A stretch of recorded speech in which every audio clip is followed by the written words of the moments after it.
The streamer from my previous video, streamers really will report you for anything, recently discovered the video and wanted to explain his side. We had a back and forth in the comments which prompted me to check his stream where he was talking about the video to his audience. I extended the offer to discuss any issues live and he accepted. We covered his report on me, stream sniping, our stances on slugging, tunneling, and camping, and analyzed a few of our games, including the match that resulted in this discussion taking place. This is more of a second monitor video, but I hope you listen to our points, and if you have anything to add to the discussion, please share. The parts I think are most important as well as the video that sparked this discussion will be in the pinned comment, alongside Music's Twitch, so that anyone who wants to support him can. Make sure you like and sub to the channel, follow me on Twitch, and I will see you in the next video. Okay, actually, let me begin by asking you, what was it that I did to you that was so toxic? So, like I told you multiple times, during the post game when you came into my chat, again, the report that happened was never at you. It's something that behavior likes. The report system, the thing that y'all keep saying is, don't misuse the system. But that's what the system is to report flaws, errors, mistakes in the game. That's all it was to address the constant slugging and tunneling that happens in the game. I mean, that's well and good, but that's not what the report system's for. It's not to report things that you don't like or that you find problematic. It's to report people that are abusing things in the game, like... Correct. Abusing something in the game. Slugging isn't abuse. Okay, so let me ask you this. Do you think that I should report somebody for flashbanging me? Well, no, because it doesn't literally delay your game. It's counter to something you do in the game. It literally does delay my game because it stops me from getting somebody to a hook that costs me precious time, and it gives them a free health state because they're no longer downed. But that's the game that you signed up for, is chasing the survivors and trying to hook them, and knowing good and well that there's a potential for flashlights and flashbangs. Whereas the match that we're signing up for is not to be slugged for 4 minutes to bleed out. Do you not know that there's a good and well possibility to be slugged? Well, there is. There used to also be a possibility to be camped, and there's now an anti-camp. That's all that people are asking for, is that anti-slug. That's not because people reported it. If you look back on it, the majority of the community did report it. And they were not saying that it's strictly reported via the game. People report via Reddit. People reported via Twitter. That's why people are referring to it right now as an epidemic. Okay, and what are your thoughts on 4%ing? Like, should I report someone for doing that? Again, no, because that is a standard mechanic in the game. Slugging is, again, like I said. What about saboing? It's a tactic, but it's still an abused tactic. You know, I need to turn you down just a smidge.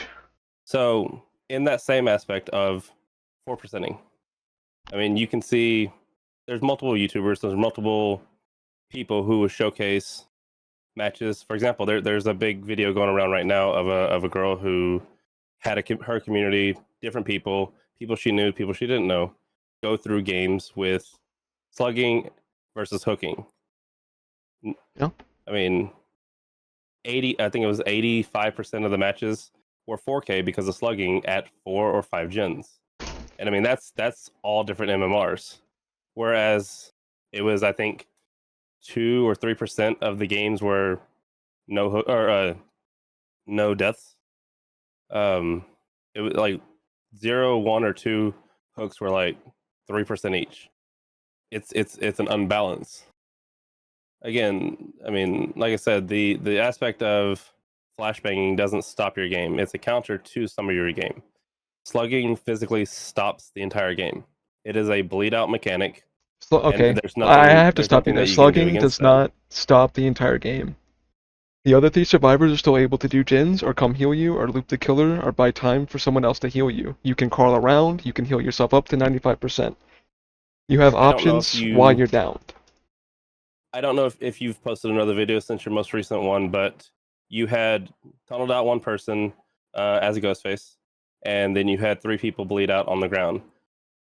They used mechanics of getting up. I don't know. but it was an entire bleed out at 3 gens left. That did entirely stop their game until they bled out because you refused to hook because it's quote unquote more fun to slug. Again, no issues with how you play the game. It is simply stating to the developers through the in-game reporting system that something is being abused. Is it being abused that Okay, are you you are talking about the hacking and Ghostface cheat? video? Yes, I am. That's why I That's claimed not, Ghostface. that wasn't at 3 gens, that was 1 gen. I skimmed it. I didn't really watch the whole video, but I If know you only that. skimmed it, I'd suggest not bringing it up unless you've actually watched it for context. So you tunneled out one person. I Yeah. fully am aware of that one. The whole context of you having their stream up. He's calling your name out before anybody's ever dead. Your community is inside of that person's channel discussing the game, while you're also discussing their channel, and you end the match with 3 people on the ground. The context in between, regardless, it still ends at a slug. It is an extremely abused What's different? system. What's the difference between ending it at a slug and ending it on hooks? In both situations, the survivor that's downed or out of the game or whatever you want to call it, they can't do anything. What's the difference? So in your mind, granted, I understand. I'm going to answer your question directly, but in your mind, you really think that it's the same concept of you doing absolutely nothing all game, but you get all 4 people on the ground, never have a hook. Oh, that's GG. That's fair.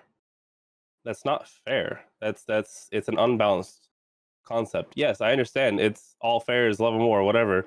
It's how people will play the game, but I mean, a developer will make a mistake. It's something that is overlooked.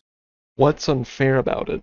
There's no countering to it. You have potential counters of unbreakable. Okay, it's a 1 hit again. Like I said, I don't mind slugging when it comes to preventing a pallet save or preventing a flashlight, preventing a flashbang. I understand slugging there. Like you're preventing the potential of losing that hook. But to have people down when it takes a survivor 10 plus seconds to heal, plus also having to pick up, getting away from you to where you're not within reach. You're faster than the survivors. It takes survivors forever to do a simple action. You have no cooldown for, while you're running and hitting. A survivor has to stop and Survive. heal. Killers have a While they're healing, 2.7 they second can't move. cooldown after hitting. What does? Killers have a 2.7 cooldown while they're healing after hitting. Right, but While they hitting where they can't while move. somebody just took a whole 10 seconds to go, or they get one random survivor is running around. Fine. In the case of your match and my match, 3 people one person was tunneled out, 3 gens were left, 1 person on the ground, 1 person on a hook. I got the person off the ground. From there, it takes 10 plus seconds to heal. At that time, you were running to us. You hit 1 person. That whole 10 seconds where I could not move to heal. Oh, I should have brought medkit. I should have brought, for the people. Should have brought all these other perks. There's a list. There, you can't bring infinite amount of perks. You're selected on the perks that you bring. Whereas I'm sitting there for 10 seconds trying to heal somebody who I just picked off the ground because I had to spend another 2 seconds to get them off the ground, plus the delay from picking them up to healing them, then the 10 seconds to heal them. That whole time you're running, you hit 1 person who we don't get a chance to fully heal, to immediately have like you said, a 2 point whatever cooldown. It took me 10 seconds to get somebody potentially healed. I fail at that because it takes forever. A survivor cannot move while they're healing. If they do, it alerts you. You have aura perks. Survivors don't have many ways of hiding themselves anymore with auras. It's there's so much that leans towards a killer there. Right. The So only thing that a killer has that's beneficial to them or a disadvantage to them is the fact that it's a 4v1. But it's so easy for a killer, as you showcase, to immediately eliminate somebody. all right. So your issue with heal timing is that it takes 10 seconds, call it 12 to be generous, to heal somebody, and that I can just come in whompy, right? So, like you said, 12 seconds, okay, then fine. Say I get to 11 seconds because you're already there. I mean, that's a Okay, if I'm failed already skill. there, then you probably shouldn't be healing. But alright, just real quick. Right. Healing But takes then 12 again, so then seconds. we should be running Are you around the whole aware? time being a one hit.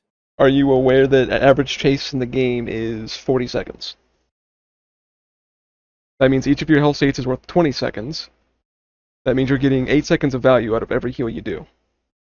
Now, maybe, perhaps, Explain what you mean by perchance. this. Alright, so you're saying it takes 12 seconds to heal a survivor. I say 10 plus. I don't know the exact amount. I remember in your comment you said 12. So I'm just going to call it 12. Okay.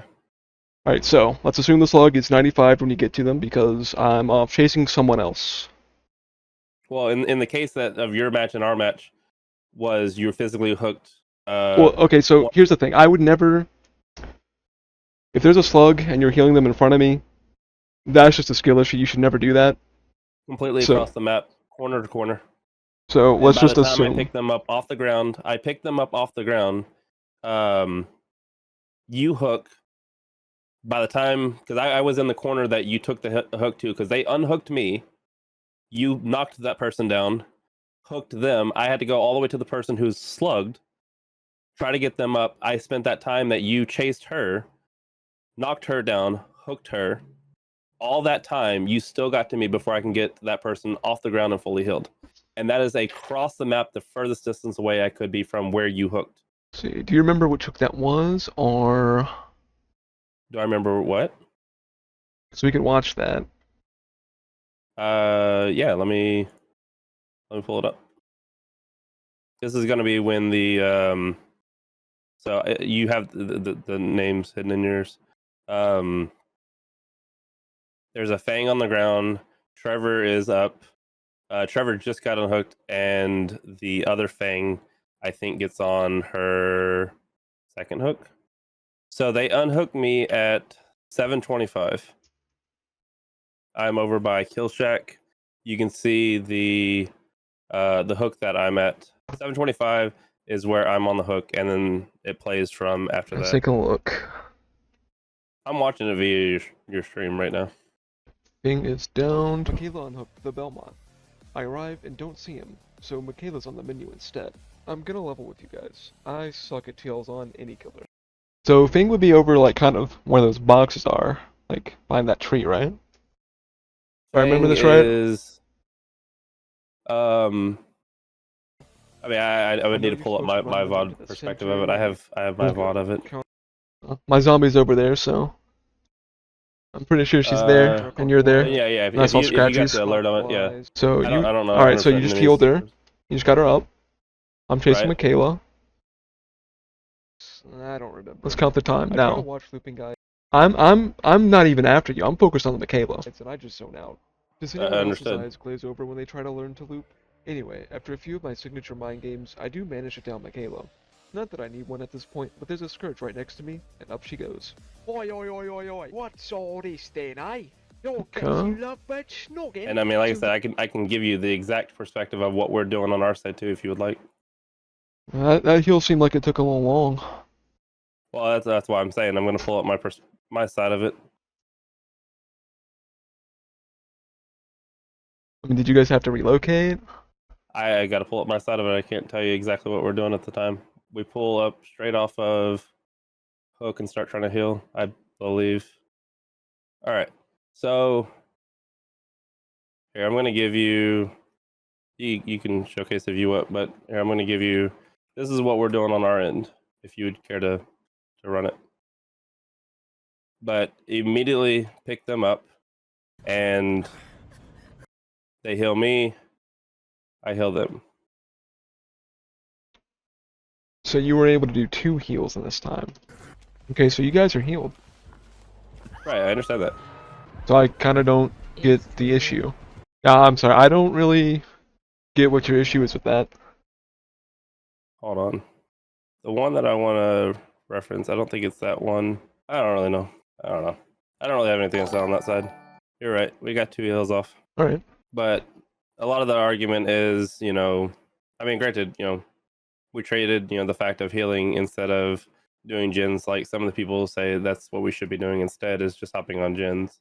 There's only so much that can go on. It's either we heal and just keep running, and get slugged, or we do gens just so that way you know where we're at regardless and die anyways. I mean, there's Well, no balance, and I get that, but I mean, if even if I know what gen you're on, if I'm not at that gen, you get a warning of my terror radius about. I think you have about 4 to 6 seconds. I don't remember the number on a baseline terror radius. depending on the killer, some killers have I'm a just good going on solid like 8 averages. seconds. Yeah, I'm just going on I average. mean, I'm not saying this. Some killers have a large one depending on perks they run, depending on how their build is. They can go up to even like an 8 second information window, and then Yeah. some can also have even less. The point is, you get some kind of warning, especially in opener maps like this one. You'll be able to kind of see. So you can actually pre-run and get to a loop. So you can loop around. Like, you don't have to just let me walk up to you while you're on the gen.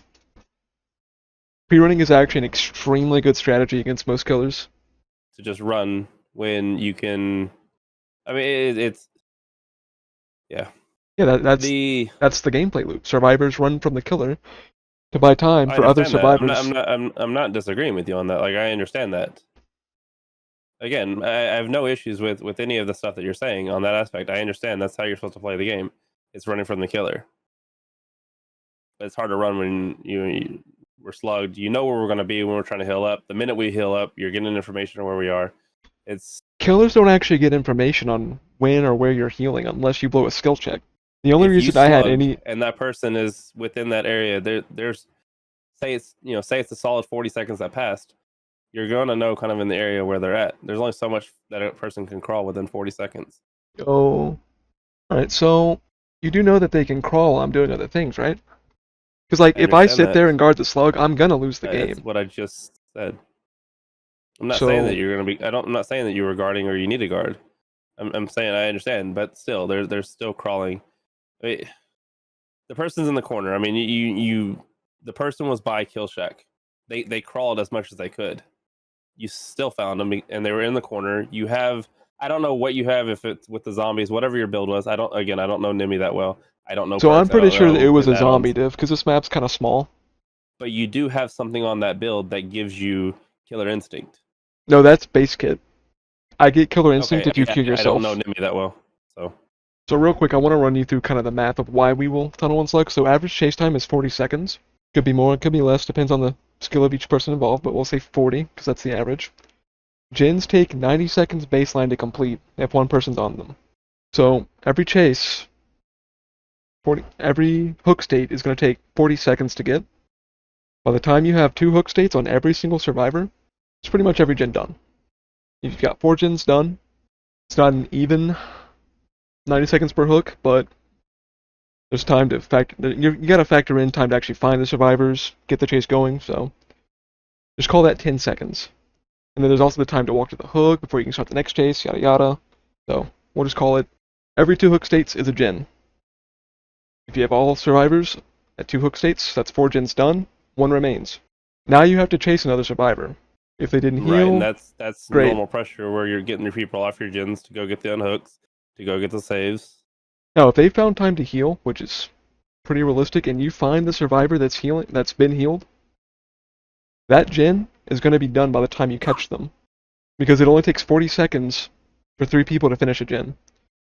Which means, at best, you're getting a 2k. If you just play the game completely fair, your best result is a 2k. Very likely a 3. I disagree. I mean, very likely a disagree. 3 out. Okay. Elaborate. I'm sorry. I mean, again, I've played actively since 2020.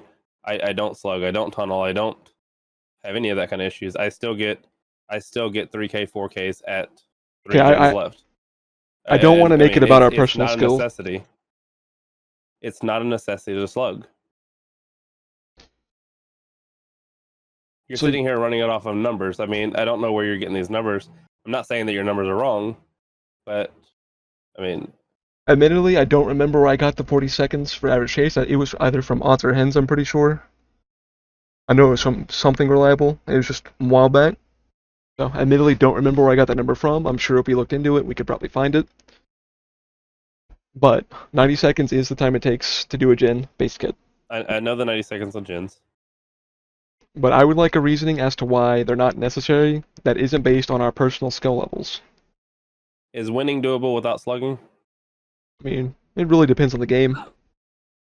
Like, it's all contextual, but those tactics are necessary to give you a more advantageous game state.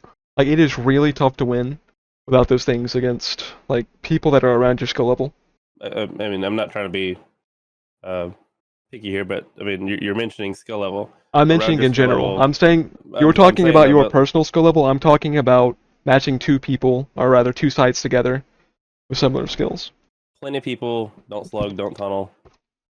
Plenty of matches, and they can still walk away with the 3K, 4K. I would put money on 100% of those matches like that being either the other side goofing off or there being a mismatch, What do you mean by mismatch? as in they're facing people that they shouldn't be facing. Poor MMR queuing, which MMR apparently doesn't exist anymore.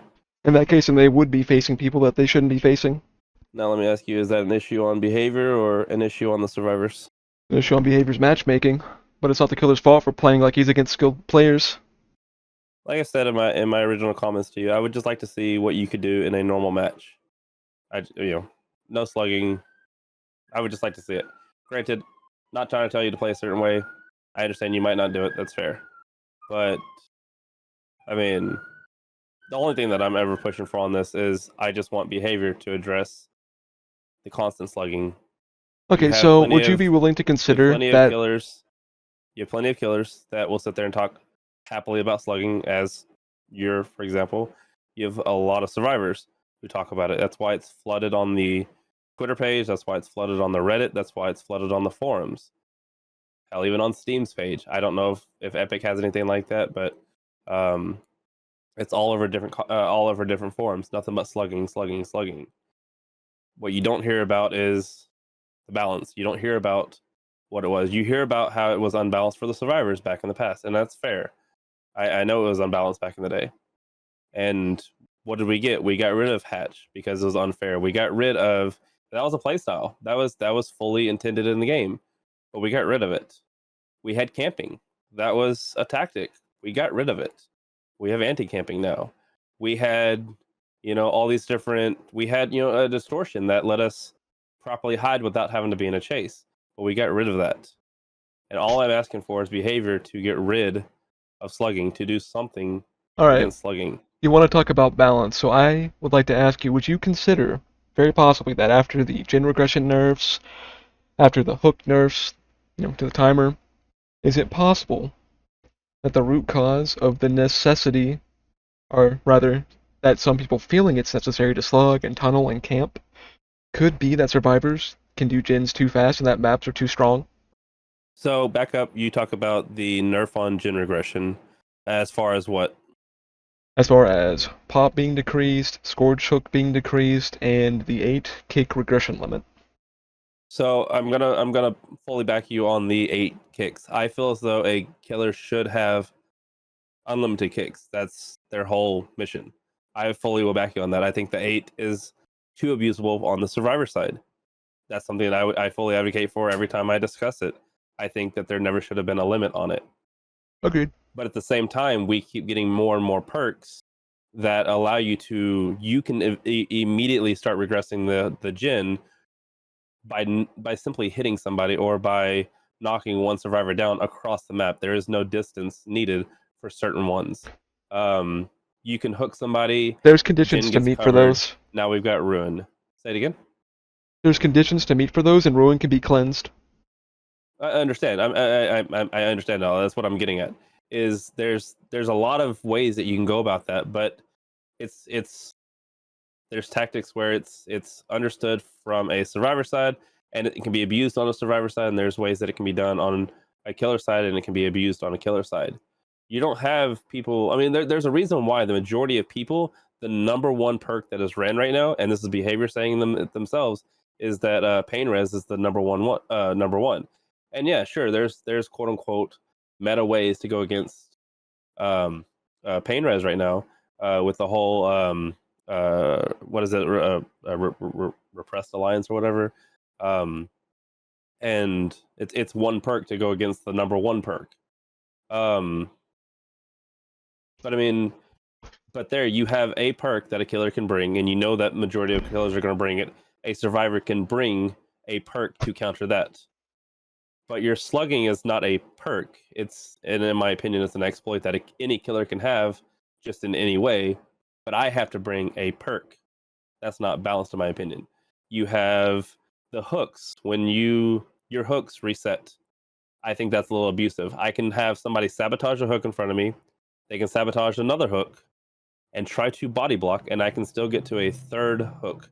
That is extremely overpowered. That, what you just described, is an extremely rare edge case. You are not making it to a third hook if two hooks get saboed, except on like the smallest of maps with really If you're good in a spawns. corner, yeah, if you're in a corner like in Colden Farms, sure, you are not getting to that third hook.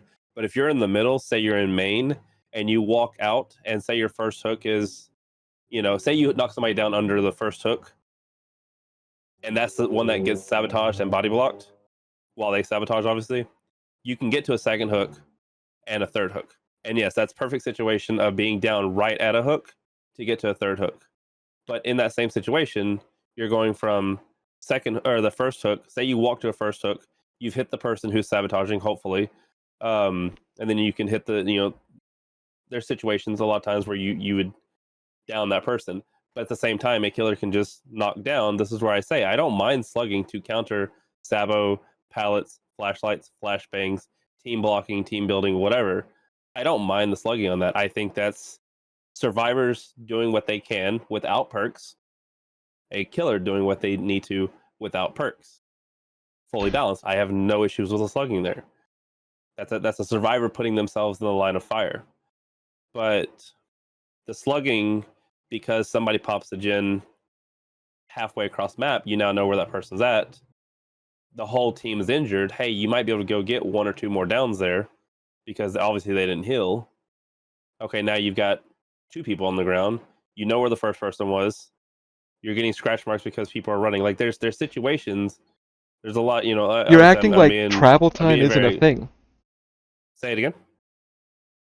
This whole thing What you is it? describe, it relies on travel time not being a thing.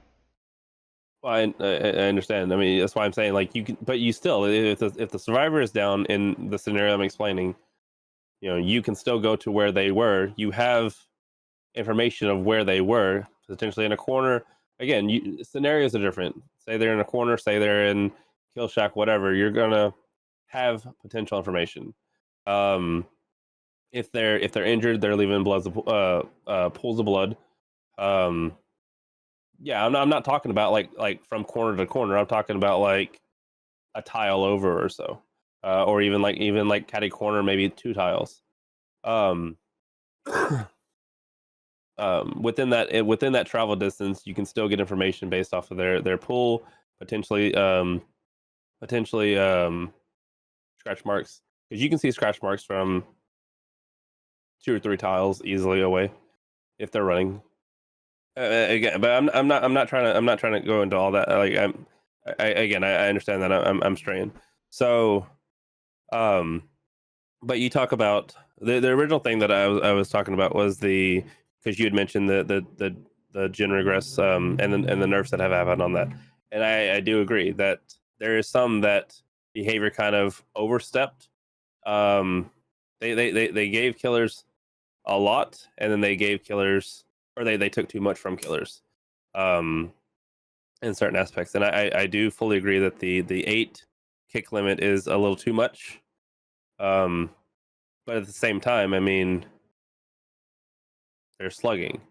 If slugging is a thing, then I would, I'm happy having the eight hits, the 8 kicks, because a lot of killers stupidly will kick when there's not even 2% on a gen.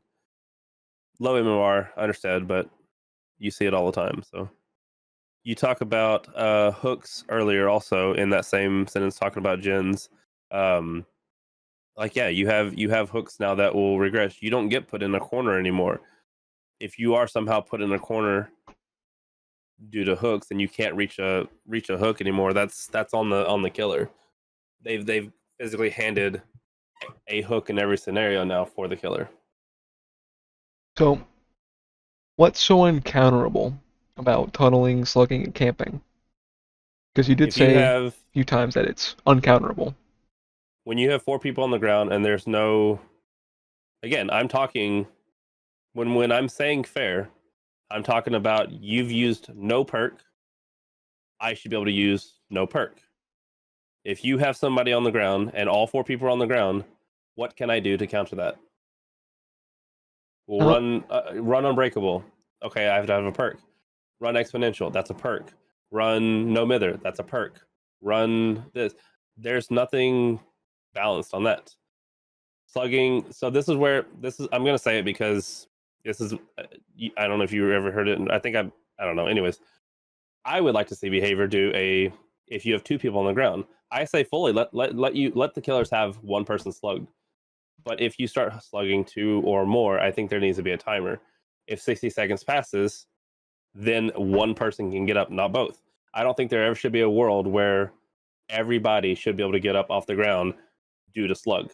If one person's slugged and they're crawling for that entire match, so be it. That's how the killer chose to do it. The team failed to pick them up, whatever. But if you have 2 people on the ground, now you're in a 2v1.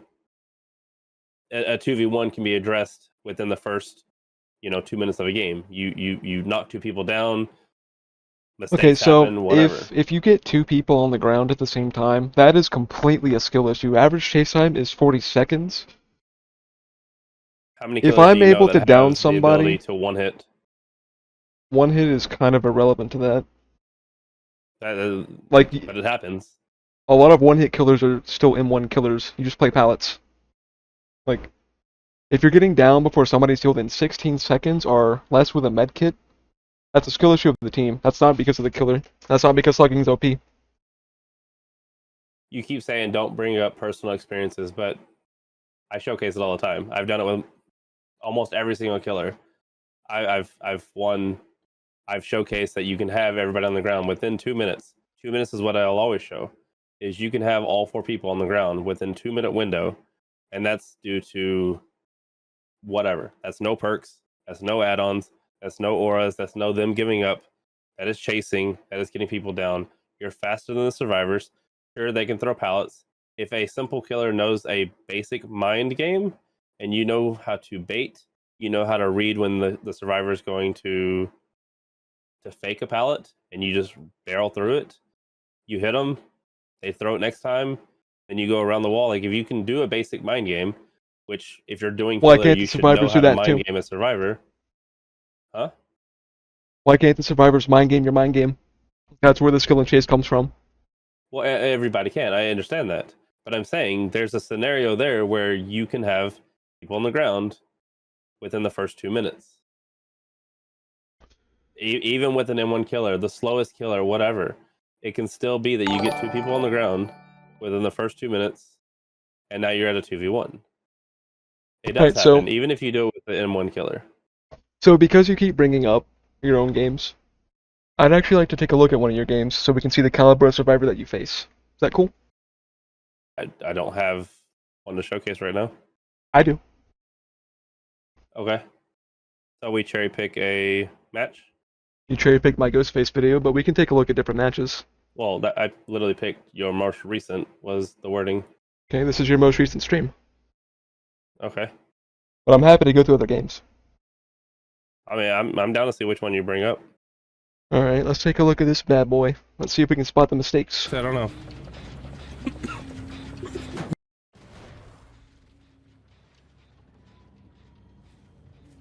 Personally, I would have broke that door. That's a scary door. I don't break doors. You're a beast. That guy just sat there on the gin while a Huntress was approaching with a wind-up sound. That's crazy. I 100%. Yeah, this And then runs into you. This Jill was an idiot, and then when you have Jake running no mither, he's a And one hit the entire match. And he tried to hide here for some reason in full view. Like, So if you pause it right there for a second, or I'm watching through your stream. Yeah. So while I'm running up to Jill, I'm using awareness to look around. I know that there was somebody else. I don't know where they were, but I'm assuming they're behind a wall. That's the reason why I didn't chase the Jill. I had her injured, and because I know that The person that I saw was not a female because Sable stands out, Meg stands out. I knew that it had to be the Jake. He was injured. I got a hit on the Jill. Therefore, I've always played where if I get I'm a not hit, criticizing your play here. I'm no. I'm just criticizing saying theirs. so that's yeah. I understand. Like he was an idiot to kind of just sit in that area, especially being a one hit. But like I know to check my walls here. So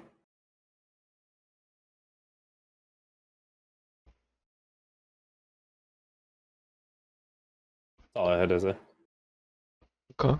Yeah, my whole point is, like, Jill ran into you when there's tiles she can run to. She also didn't even seem She, to register that you were there, despite the she was in a lullaby, corner. the wind up. Yeah, this corner. Go back. So, she could be running right now, be behind the gen, and there's actually a pallet, like, around this area. And then, it also connects to the pallet by Gallows, which connects to another little sort of unsafe mini loop that wouldn't be that good against Huntress, but you can still try to play the pallet, dodge the hatchet by crouching. Like, this connects to other tiles. She doesn't have to run into you.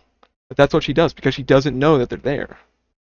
Well, the other person runs that way, so she runs this way, not to stay grouped together. She takes a free hit to not stay grouped. That makes no sense. I mean, did she go down? No, so therefore the potential Yeah, because play you were could have nice. worked. Like, But I you mean, made the in the decision end, to not though, do that. but in the end, I mean, the path that she chose did not result in a down. The path that It she chose resulted was in bad, getting away. regardless of how you played it. Agreed. I'll agree with you on that. Yes, but as a survivor, do you stay grouped up with the other person? Depends on the context. Like, so much of DBD Why is would you stay with? contextual. Like, Why would you stay with the other person? in this specific scenario, my boys know Mithered. I'm probably going to try to at least take a hit for him so he's not instant down, and then I'm going to use the speed boost to get to another tile. I'm also not going to run at you just because I'm grouped with another person. I'm going to try to get distance or make it to a tile. I'm not going to run at you and give you a free hit like that for no reason. So the person she's with is a one hit, so they're gonna need any kind of protection they can So why is she separating? to intervene, to potentially distract. Who knows what their mindset's thinking? I'll play full devil's advocate there. I mean, they could be trying to intervene. They could be trying to, because if she runs directly at me, So, then therefore that's too close of a distance. She's still within the reach. I still physically touch her when she goes around the rock, but it wasn't a direct run at me. It was enough time to hit her away from the gen. Hopefully, going behind the cactus, going behind the walls. Maybe Jake can go hide, or that's not Jake. Whoever that is, potentially can go hide. I'll give you some spoilers. That Jill has 32 hours in the game. She wasn't thinking about anything, but oh my god, it's the killer. What do I do? Fair, like you said earlier, then that's a behavior issue. Like I said, I from the beginning, Jill was a complete idiot in this match. Yeah, it's a behavior issue for matching you against these people, but, like, if these are people you're going against, then it's no wonder that you're getting easy kills. They don't know how to loop. That's fair. Like, here, let's go.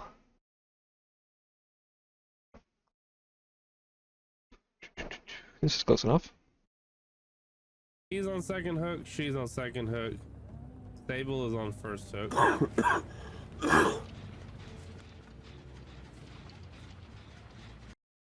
What's she doing there?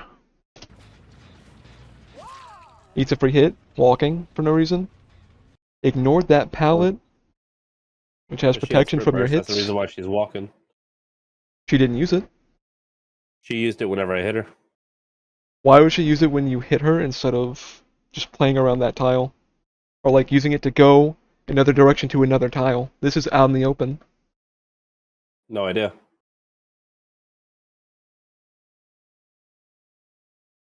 Like, that's a new player move. That no person that like plays DBD a decent amount is making this move. They're gonna know that they need to use that pallet to hide from you. They're also not just gonna give you a free hit because they're waiting on sprint burst.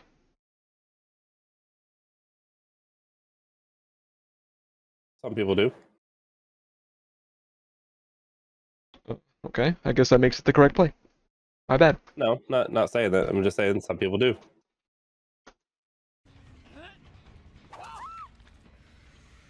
Ran right into you. And Meg is on first hook. No, I do want to say I'm not trying to disparage these guys. You know, they're playing their game. I'm just pointing out the caliber that you're playing against in this match. Understood. I fully agree. Okay, you want to pick another match? Sure. I mean, if you're done with this one.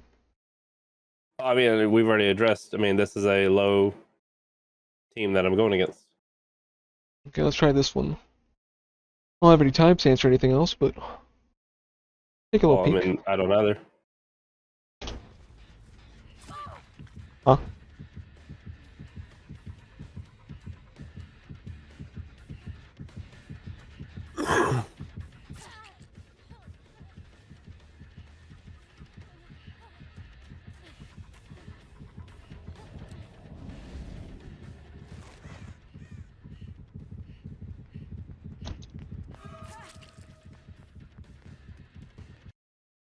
So these two were pretty unaware, it seemed. This guy I can kind of forgive, because down here. I can't hear the audio because I don't know if it's on. I don't know where the progress on that upstairs gen. I think she went back and she installed the trap or whatever on it instead. But why she left, I have no idea, or why she didn't leave. I don't know. The Sable. I mean, the Sable was running, but they were on two different gens, doing what they're supposed to do. Okay, you're not undetectable.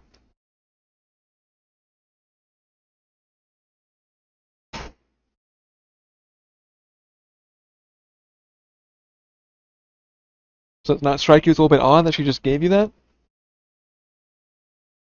Again, I fully agree.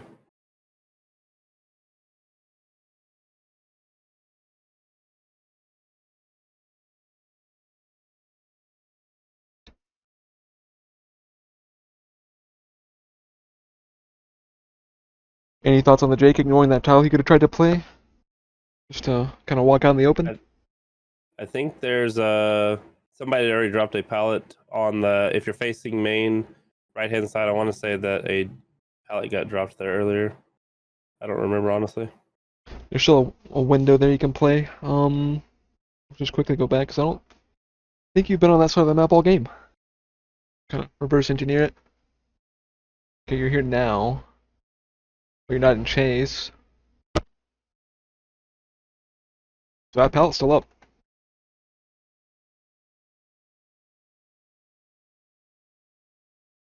I don't know. Maybe he wanted main one. I don't know. Maybe.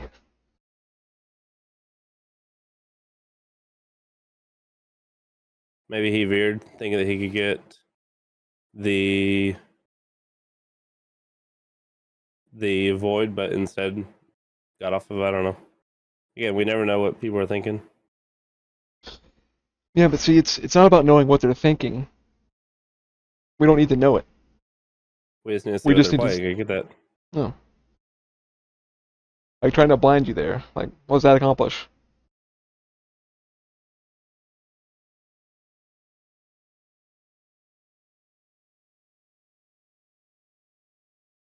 Like, not one person in this video so far has even tried to loop you.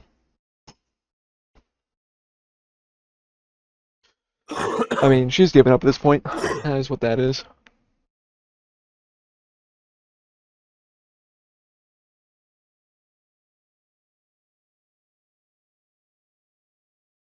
I'm curious about the frenzy there.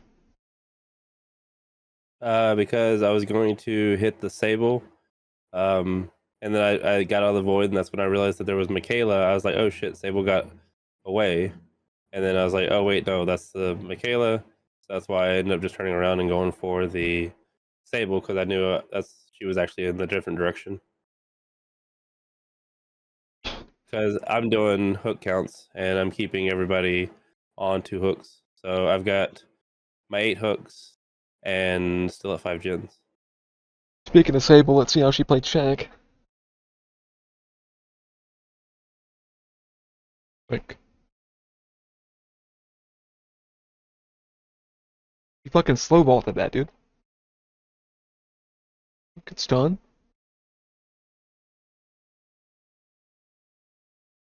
And then tries to go in a locker. That one I don't know. Like, I'm not trying to be mean to the Sable, but like, that's not a high hour play. That's not a good I fully play. agree. Fully agree.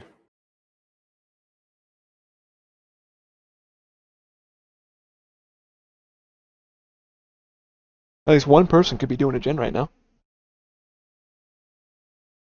I mean, I think we've seen enough of this one. I mean, of course, if you want, we can watch some of my games. Okay. Alright. Let's see your first down. It took me a while to find people in this game. I'm Memby. Okay, there's David. He's already running away. Now, I don't know why he's playing this tile. This is a really bad fucking move. I think he thinks he can game it. You're gonna see. There's Steven.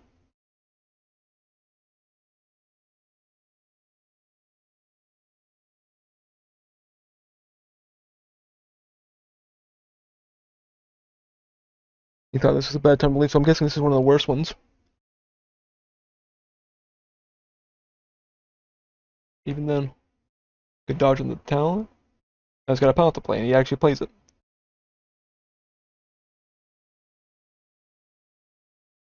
You see how long this guy lasts? He's like seemingly one of the worst ones so far. That chase is longer than anything, than like all the chases combined in the other 2 games.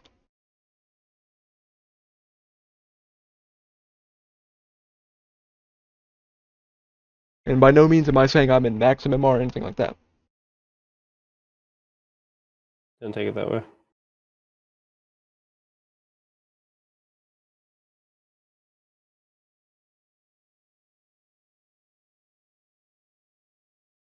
Holds this check spot.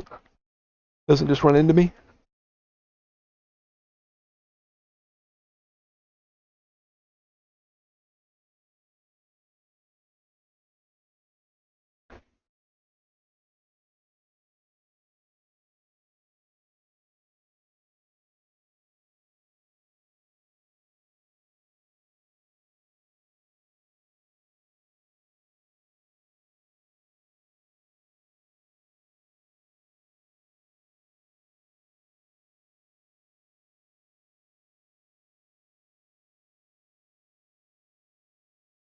Think he thought I was trying to mind game again. Alright, this is an insane game state right now, right? Hook, second state. This guy's downed. 4 gens.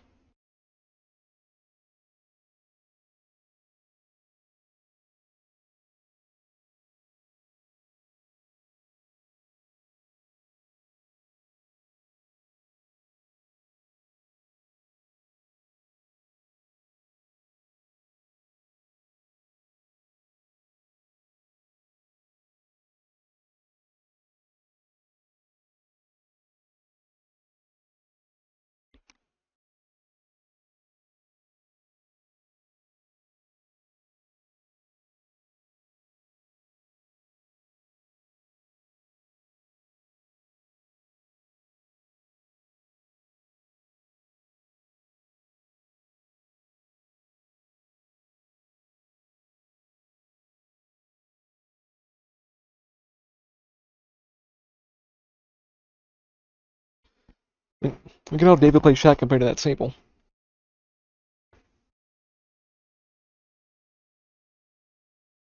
You've got 4 survivors up, and you're chasing this guy for 2 minutes just to tunnel him out for a 3v1. Yeah. You choose yourself to lose multiple gens doing the same thing. Yeah. You give up non-essential gens to get someone out of the game so you can defend your 3 gen. Also, let's be real. That should have fucking hit. How did this match end? Yeah. Like, even with that against these guys, I got 3 outed. All right, so go back like when there's still like a gen left. No, don't get me wrong. I think Oh, you've got somebody on hook, and so when you finally got that person, the first person, the top person dead, how many gens were left? they're down to 2. Probably good progress on the others. Right. So you chose to chase out the person to put yourself in a tight situation where you have people who don't have any hook states. 2 people are injured. No information on where they are other than potentially near the gens. You're checking lockers in hopes of finding somebody. You've got, I mean, Why would I chase these guys when David's here and on death hook? And also, well, you're talking about at this state. I was talking about when they're already dead. okay, when they're dead. Which, by the way, Yeah, I said when you had that person dead, like they were at 2 gens. I come back because I notice there's blood marks. Steve's full health. I'd rather chase this guy, but no clue where he is, so I start checking lockers. You know where a survivor's at that you can chase. A Hey, lot look, of pallets have been blood played. trail. It's a good thing I didn't chase the full health Steve, huh?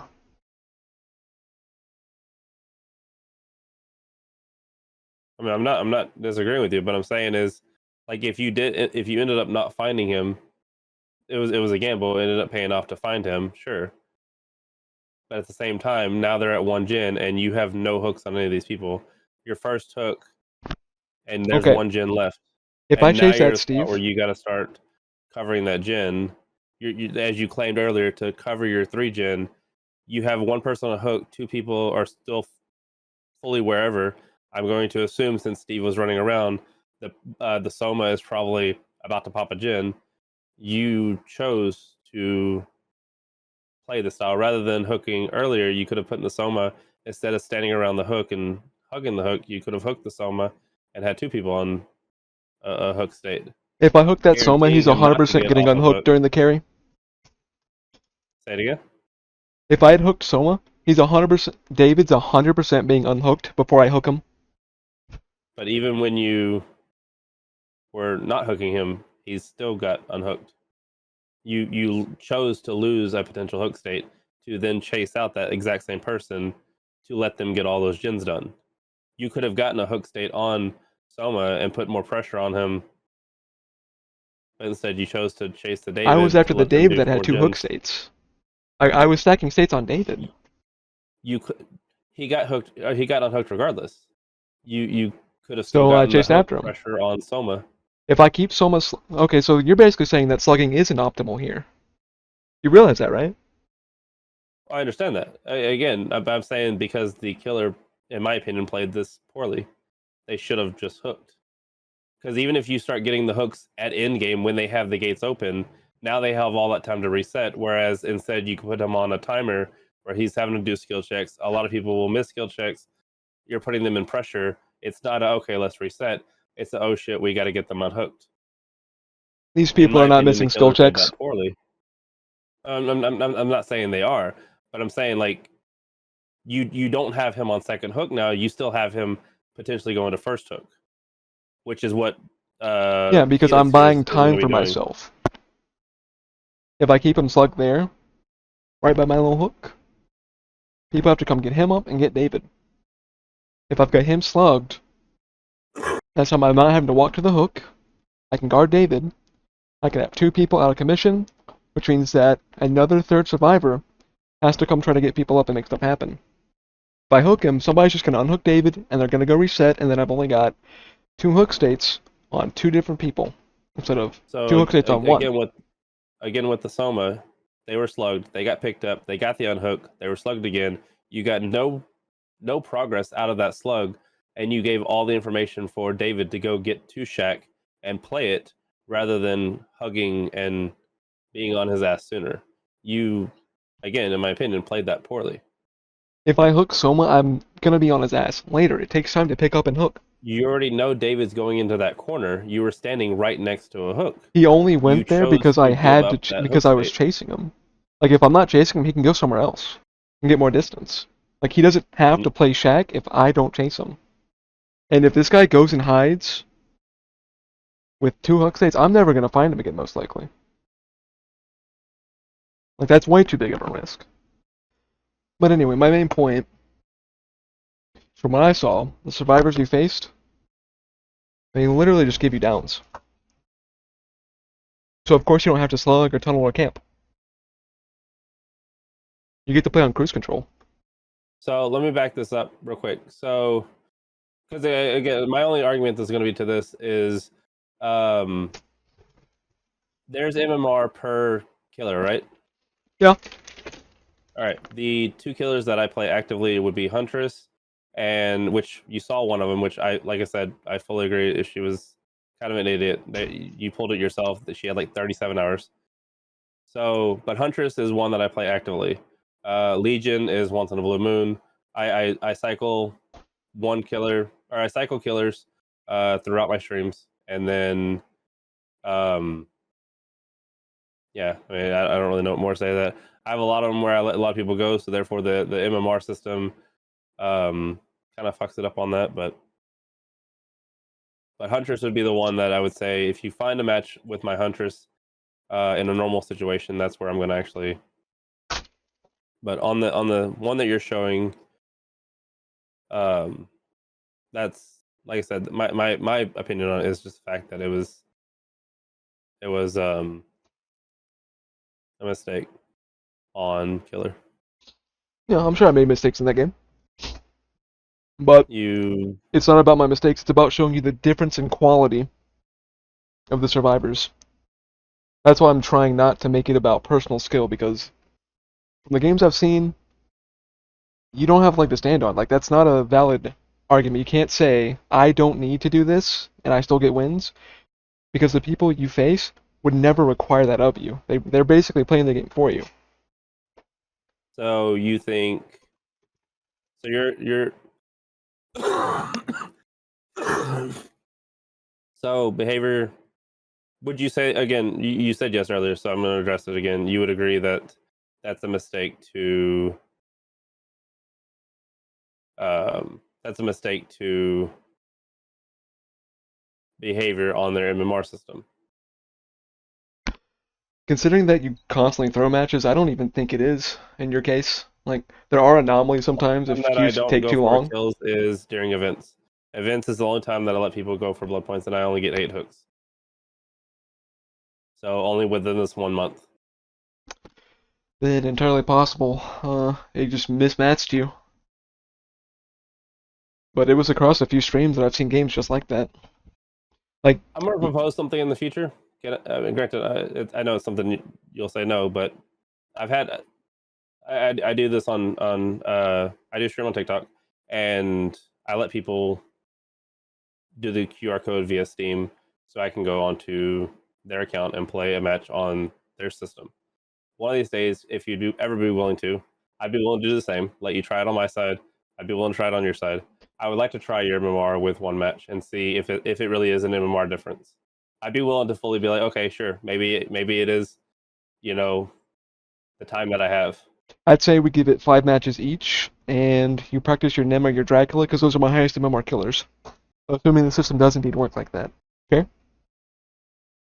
So I'd have to learn a whole new killer for it. So would I. I don't play Huntress. Well, I'm not saying to use Huntress. Then aren't the results kind of void? Because I'm not on your highest killer? I mean, I guess we can just do you on my account. And still probably get the point across. Okay. What is your... So Huntress is your best killer, right? She's the one that I use the most right now. It's the one that I get compliments on. Who's your best killer? I'm going to say Huntress. She's the one that I use the most. Alright. I used to strictly play, because most of my stuff is always, I play killers when they're like, oh, this killer's too weak. You have to slug with them. For example, I use a lot of twins. I used to use twins almost exclusively. I never use Victor. I don't run perks. I would end up with 4Ks. I would get. I used Anyalyzing for the longest time until they buffed her. I didn't like the buff. I stopped using her. Freddy's the one for the longest time that I had prestige to 4. I only prestige 1 on all my killers because I only want the cross Well, Learning. look, I don't mean to sound rude, but I don't really want your whole history. I just wanted to know the best killer, and yeah, it's Well, Huntress. It's I'm letting you know, Huntress. like I don't have a history on. Hey, this is the killer I use because of whatever. Huntress is the one that I use the most. I've answered Yeah, that. that's fine. That's fine. All right. I'll try to get some Huntress games in and try to do well in them. In the meantime. So actually, to get away from the skill discussion real quick, you mentioned in your comments and in your reply to our comments that I came into your chat being salty. No, I didn't say that you came in being salty. I said that I banned you to prevent the toxic nature that was starting in. I had my community kind of defending, like, why did you tunnel? Two of the people were in that list of people that were in the match. The person that you tunneled out was the one who was like, why was it a GG? Why was it this? Mhm. Why was it that? So I banned you to stop the But why chat would you not? I mean, because I was nothing but polite, so why would you ban me and not the problem person? because no one asked you to come into my chat. They were somebody that was already welcomed into my chat. You asked me when you put TTV in your name. No, that's not true. Yes, that is true. That's how that works. When I have my address posted on, my house, is that saying walk on in, this is your house now? You're No. not advertising your house address, you're advertising your Twitch. That's literally what an address is it's advertising, hey, this is the address for this house. You have to speak to male people to come and give you shit. Like, it's not a good When analogy. It's not the same thing at all. TTV just says, hey, I have a TTV. It doesn't mean, hey, you got to come to it. It Okay, doesn't mean that so why are no you one's Okay, forcing if you you to don't come want to it. people, so do you not want people to come to your chat, or? I welcome everybody. Okay, so But welcome again, me. at the same time, I addressed the situation. You were somebody new. You were But I wasn't the one causing negativity. So I just find it interesting that I'm the one that gets GG banned. after slugging.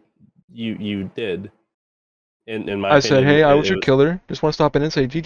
See you next match. That's not right negative. after you tunneled out. I Okay. Then Talk to says GG's how. I say you guys put up a good fight. You're on the unhooks and had a good flash attempt. I'm giving you guys props. How's that negative? And then after And I banned then you was on the last comment of not my job to give you a fun match. yeah, Okay, which we're going to be in a was disagreement. That's in response to not for the survivors. It was boring. Like that seems kind of negative to me. Certainly more so than anything I said. okay. Like you said that I incited stuff.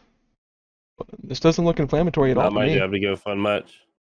In response to you saying it was boring, I'm just letting you know how it is. It is not my job to So give you a fun what I match. mean by the inciting is the fact of coming in after tunneling and telling the team GG for tunneling them and slugging them. Yes, nobody wants the person who just slugged us and forced us to crawl around. Well, why do you see that as like a toxic or a personal or anything like that? Like, why can't you just view tunneling and slugging as part of the game, part Oh, of it's something that part of I the did to game. It's win? part of the game Yeah, that needs to be fixed. yeah. So I did it to win. Like we got camping fixed. Like we got the 4 survivors through hatch fixed. Like we got a lot of other things in the game fixed. Did you get 4 survivors through hatch fixed by reporting people doing it, People complaining about it, yes. but not reporting it though? I don't know what other people did. I didn't report at the time. I wasn't an active player at that time. Pretty sure it wasn't through reporting. Okay. So let me ask you this. Is behavior going to ban you because I put in a report that said big ol' meanie? Probably not, but you really shouldn't be doing that.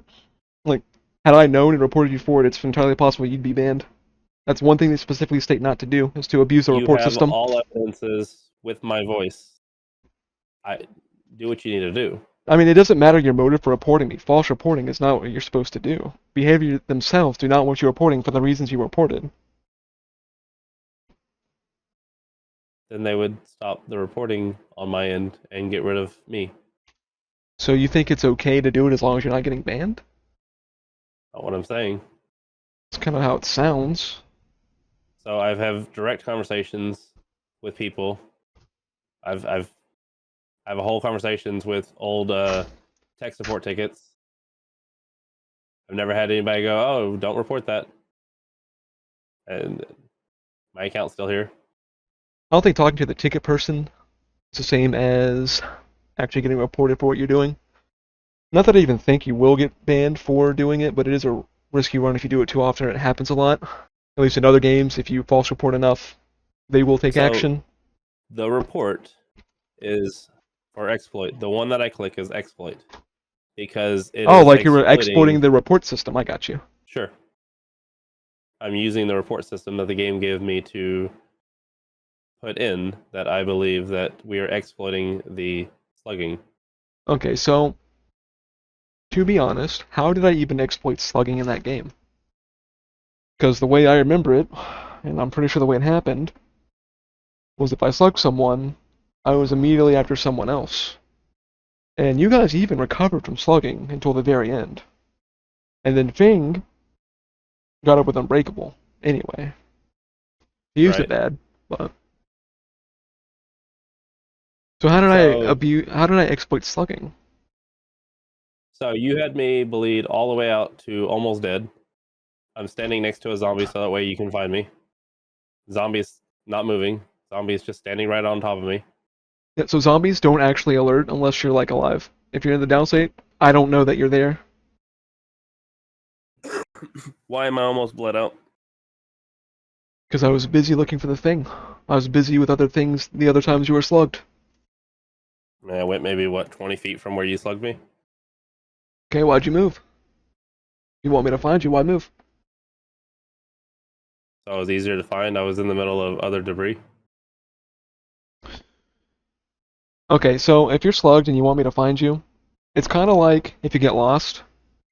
You need to stay the last place people saw you, or stay the last place, like you just stay in place so people can find you easier. If you go moving around, it makes it harder.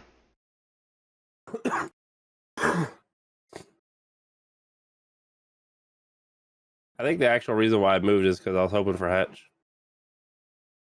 Then it's not my fault that you almost bled out towards the end. You were playing Again, for I moved Hatch. like 20 feet. Yeah, you were playing for Hatch. It made you harder You to had two find. people on the ground. It was a Hail Mary. You had two people on the ground. Yeah, one of whom got up, so I had to which leave. You immediately hit again. Yeah, I had to go right back to her. Like I was on my way to you, and then she got up. Right, so it's a good thing we run Unbreakable because it does a hell of a good job there. I mean, the thing was not that good. It's not Unbreakable's fault. And the tunneling. I mean, you were back to me. I had heartbeat. They used it in the right spot. Mm. If they use it in the right spot, then it's a complete skill issue. Like you were okay, so if they used it in the right spot, then it's definitely not on the perk. The perk did its job. The thing didn't.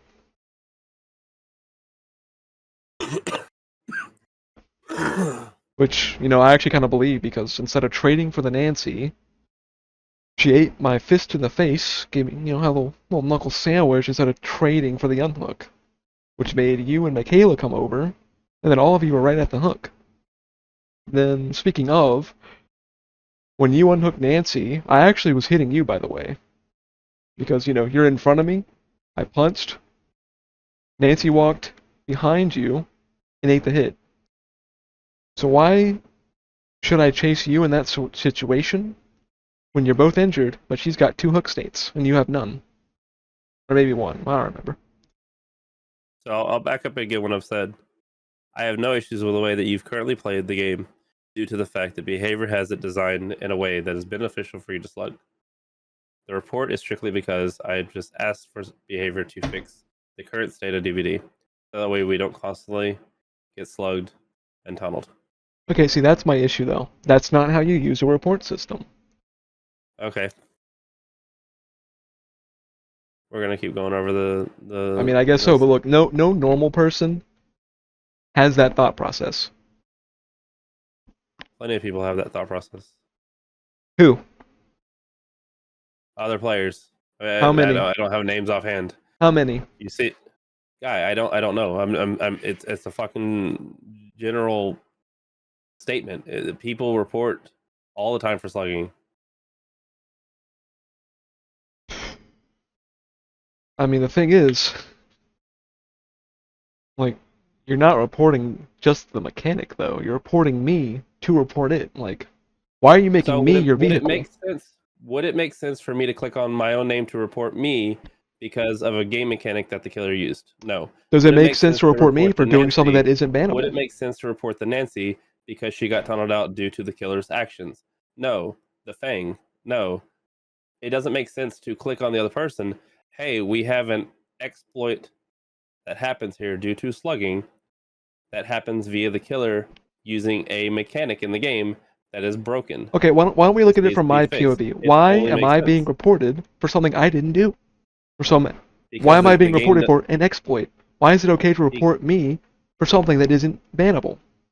In your mind. Because the game does not have a report match like a lot of other games have. The game does not have a report server like a lot of other games have. It is report the player or report the survivor, or report the killer or report the survivors. The issue that I had is with the way that the mechanic. I gotta be honest, man. You should just take this issue to fucking Reddit or Twitter or something. Like, your report is not gonna do anything against anyone you report for falsely doing this shit. Like, why do you have an issue with it? Because you're potentially putting accounts at jeopardy for no reason. Like, it's the principle. Sure, nothing may happen, but you shouldn't be falsely reporting people over shit that did not happen or that they did not do it's just because you don't like the problem, because it bogs down the system for actual reports.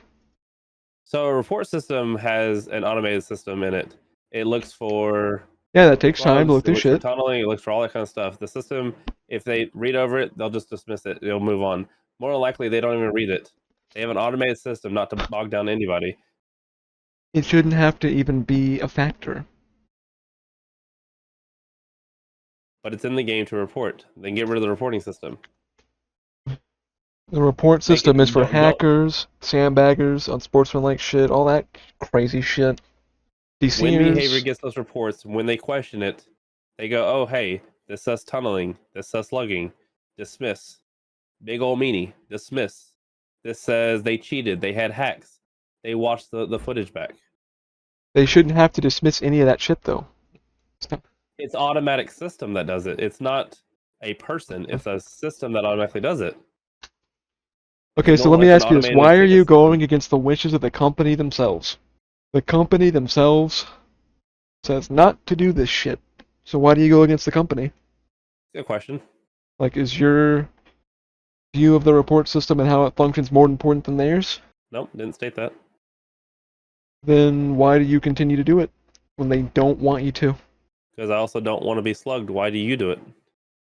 Because it's part of the game. It's an actual tactic. Okay. And it's meant to be used. Reporting is inside the game. I will report a system that I think is broken. Okay. Slugging is not reportable. Okay, then I'll use the word. It's unbalanced. Oh, don't use the words tunneling. Okay. Constantly in chase and hooked and dead. Unbalanced. I mean, I can dance around the words, but in the end, I'm still reporting for the exact same thing. It's an unbalanced. Well, I'm curious though. How come if it's such a, I don't know if benevolence is the right word, but why did you need to draw attention to the fact that you reported me at the end? Where did I draw attention to it? You talk about when you came into my chat and I said, "Oh, look, you get to see this." Yeah. Why even call attention? But why call attention to reporting me? I always report the. Because like if it's not about me, well, if it's not about me, why call attention to me? Like, I didn't even know you reported me until after the pod. Because you slugged, and I was like, "Oh, hey, look, there you go." It's a Twitch character. It's just part of that. Okay. So you're down to just like bring attention to you reporting me, but if I say anything, it's negative. But no, you reporting me, that's perfectly positive. That's not inflammatory or inciting anything at all. You said I came in. You said I was salty in your YouTube comments. Well, and then you banned me to put a stop. And then you banned me to put a stop to anything negative. But like, if you're banning me to put a stop to anything negative, why are you saying something negative directed towards me if you don't want that? So 2 of the people were in the match right there. One person was also streaming. I don't care about them. I don't care about them. I'm not asking about them. I'm asking about you. I have 4 or 5 people here that I constantly agree with, and they share my exact same. I'm not asking about them. Situation. And I have one person, you, coming into the chat going, "No, I don't care about the ban. I'm not asking about them. I'm asking you why I banned you and why. What are you asking? Say it." I'm asking you if you're so dead set about not having negativity in your chat. That's why you banned me. right? No. You didn't want this spiral. You didn't want it to spiral into anything. You wanted to remove Where the negativity. conversation was going with your presence wasn't beneficial for anybody. So I got rid of you and went back to the normal conversations we were having and laughing with my friends. Nobody was Yeah. negative. So if you Nobody don't was. want to drag anyone down, why draw attention to the fact that you reported me when I came in? Like, is that not creating a Because you hostile come environment in, towards me? and it's what I always do because, like you said it yourself, I wasn't even watching. Then why are you typing to a chat that you're not watching or even listening to? So What's I'm the listening point to of it just when I saying come in. GG? What? What's the point of saying GG if you're not going to listen to my reply to it or watch the video that's going on? Why come in to say GG? So I can interact with you after a good game. But you just said it yourself. I didn't even know that this was going on or that was going on. Yeah, I got What you yeah, I say got it and then distracted by immediately Toxic muting Demon in tab. the in-game chat. But then clearly I paid attention after. So your attention went back to the game. You had the audio sound going. You had my VOD or my stream audio heard. Yeah, but I probably wasn't paying much attention, but then I came back like pretty much right at the tail end of the report. I'm pretty So sure. there's a chance that you might not have been listening to it. Doesn't But matter hey, if you there's a get to chance see I this. wasn't. That's Why? the reason why I add again the big old meanie at the end of it. It's just, do you not see how that could be negative towards someone coming into your stream? Like, why be inflammatory? And do you not see that slugging can be negative? It's a toxic environment for the game style. Slugging is not toxic. It's a tactic used to get a better game state. Go back. Let me see. Oh, no, you're not gonna have it. It's either you let people out or you got a 4K. I'd like to see an in-game chat where people are like, "Oh, GG's, I loved it. It was fun. I loved crawling around for 4 minutes." The majority of the majority of the DVD community. Look, man, I'm not views sifting through my slugging as VODs to give toxic. you one cherry-picked statement. Like, I've had probably 3 games where people were okay with slugging like that. They're in my VODs. I'm not gonna drag anyone that had a positive interaction with me into this. Oh yeah, I'm not trying to do that. What I'm saying is the majority of the people that play the game that you're playing, view slugging as negative and toxic. Yeah, because it negatively impacts their game state. Like, It does. yeah, like I think flashbangs are toxic. I think 4% are toxic. I think endurance in the end game is toxic. I think not having anti-camp at the end game is toxic. Damn, I guess we should be in charge of balance and fix the game real quick. Like, just because a person or a group thinks something is toxic doesn't mean that it actually is bad for the game or toxic. Would you not agree that it's in behavior's best interest to balance the game in the way that the majority of people would want? If you have 2% Absolutely wanting not. X amount of item, Absolutely does that make not. sense? People are notoriously bad at game balancing, and they notoriously want what's best for them and not for the community. In Behavior or DBD, the community? people. So in DBD, that would be more tribalism. Survivors are going to want what's best for them, killers want what's best for them. So it comes down to stats right now, and if you look at the stats with, for example, myself that let a lot of survivors go, you've got a lot of Ghostface, you've got a lot of Michaels, you've got a lot of Weskers, you've got a lot of whoever's. For example, you had 3 people escape your game, and the killer's win rate is still over 60. I think it's like 64% at the most recent determination. How's that balance? They That's where balance they around want it. They don't want it 60. to be fair. They don't want it to be 50 wins, 50 losses. They want it to be killer wins. And you're inflating that by slugging. Your action to slug only makes it so that survivors might get better perks. But the thing that changes is that behavior sits here and doesn't do anything to help survivors. It's other than balanced around bring us 60% back win to rate. 100% iron will. Average of 2 people escaping. People like me getting 3 to 4 kills a game on average usually. Most matches, sometimes letting 1 to 2 go. Like, it's gonna balance out. You're gonna have people on opposite ends of the extreme, with 2 being the average.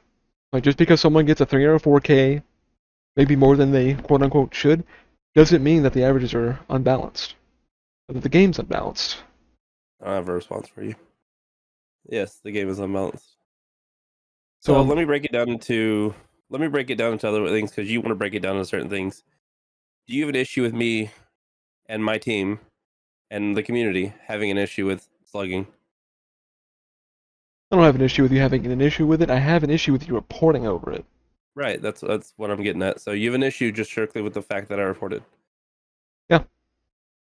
Okay. Fair. I can understand that aspect of it, but so your whole issue, you can understand why the community hates slugging and tunneling. Yeah. So then, would you ever stop doing it? No. Okay, then you have an issue with me reporting. I have no repercussions on it as of right now. So let me Why would I elaborate. stop it?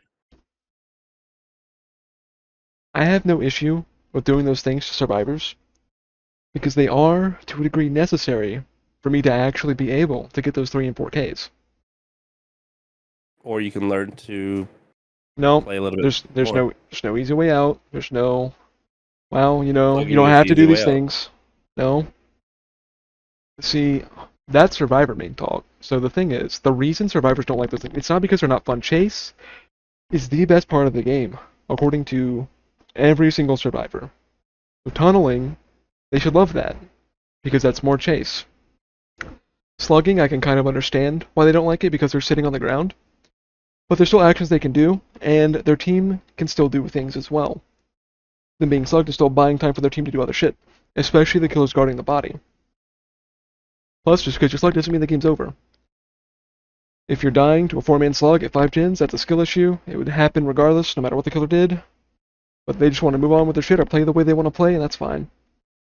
Now, when survivors are bringing flashbangs and sabos and boil over at no mither, camping the top of a building, their flashlight saving, when they're body blocking, when they're bringing cracked out toolboxes with BNP, do you think they care at all if the killer gets 4-outed or has a bad time?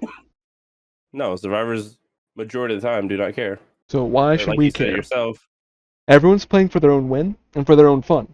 I would never put my fun in someone else's responsibility, and I don't expect them to want me to do that to them either. We're each playing for our own conditions. Whenever we find fun, whether that's winning or just goofing off, we're each doing our own thing. But it's a PvP game. Sometimes our funds are not going to be, they're not going to match. If I want to win and you want to win, and you beat me, I'm going to have a less good time objectively, because I lost. Same goes for them. If I beat them, they're going to have a worse time. That's part of PvP. You're playing for those highs and those lows. And you understand that nobody's responsible for your fun. So, even if you lose, you can still have a good time. Like, I lose all the time. I still have a good time. I don't get mad. I understand the game is the game, and I played it worse. I think there would be a lot less vitriol if survivors could understand that as well. I mean, the guy saw you in chat and immediately was like, "Yeah, I don't care anymore. I'm done with the match." I mean, I can't fault him. I mean, I hate when killers come into the match. Actually, Hey, I'm your perfect. killer. That's actually perfect. You reminded me. I want to talk about stream sniping. So Which is not bannable via behavior. It is bannable via Twitch. Absolutely. But I want to point out to you, someone in your chat is not stream sniping. That's not enough evidence. Doesn't mean that they are. Pulling up the stream, you're getting enough information. The minute you log in and pulling up that stream, I pull up the there's stream enough before the game information on starts. screen. All I'm going to see is your items, and that you're in a SWIF, neither of which is information I can use. Already unfair. It's already How is knowing you're a SWIF You unfair? shouldn't know if we're in a SWIF. You shouldn't know if we're in a SWIF. How is that even remotely unfair? Like, You know whether we have comms or no comms. so? You know if we have if anybody discusses, hey, I'm Okay, running why? such and such perk. Yeah, I mute the stream, bud. Okay, there's no proof on that. I can't prove Yeah, that you you have my weren't. word. You can't prove that I But, was. like, don't you think I would have played around shit? Maybe? I don't know. Like, I've gone against plenty of streamers. No, your playstyle was slugging and tunneling. You Okay, You so tunnel. if I actually, you know what? which on my stream I might. All right, be let me ask you protecting this: that if person, you get enough if I information to know where know, it's at. You know when I'm going back to hook. You know when I'm trying to heal. You know if I'm going to go to see that shack. requires me to You watch get your enough stream. information. No, you can glimpse. How many monitors do you have? You can 2. simply just look over to it. Yeah, but I'm not doing that. I think it shows in the gameplay.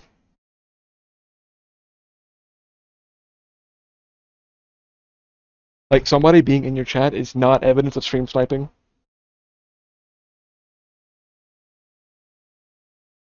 Why can you not wait till the afterwards? Why do you feel the need to go in? Because before there's the a match lot of starts? scumbags on Twitch that hide their VODs.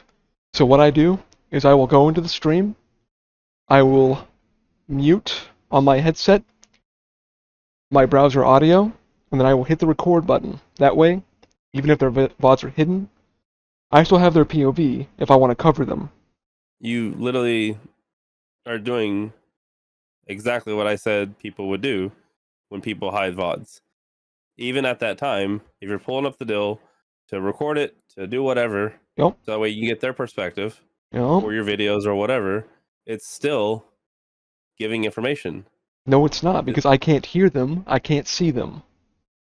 To go and see the deal, to pull up in the stream, you right off the bat, you know perks that are being ran, you know if they're swift, you might know levels, you might know anything.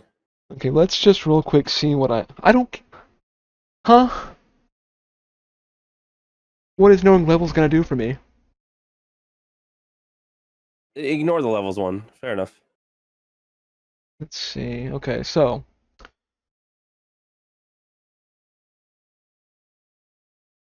I'm assuming that's an overlay.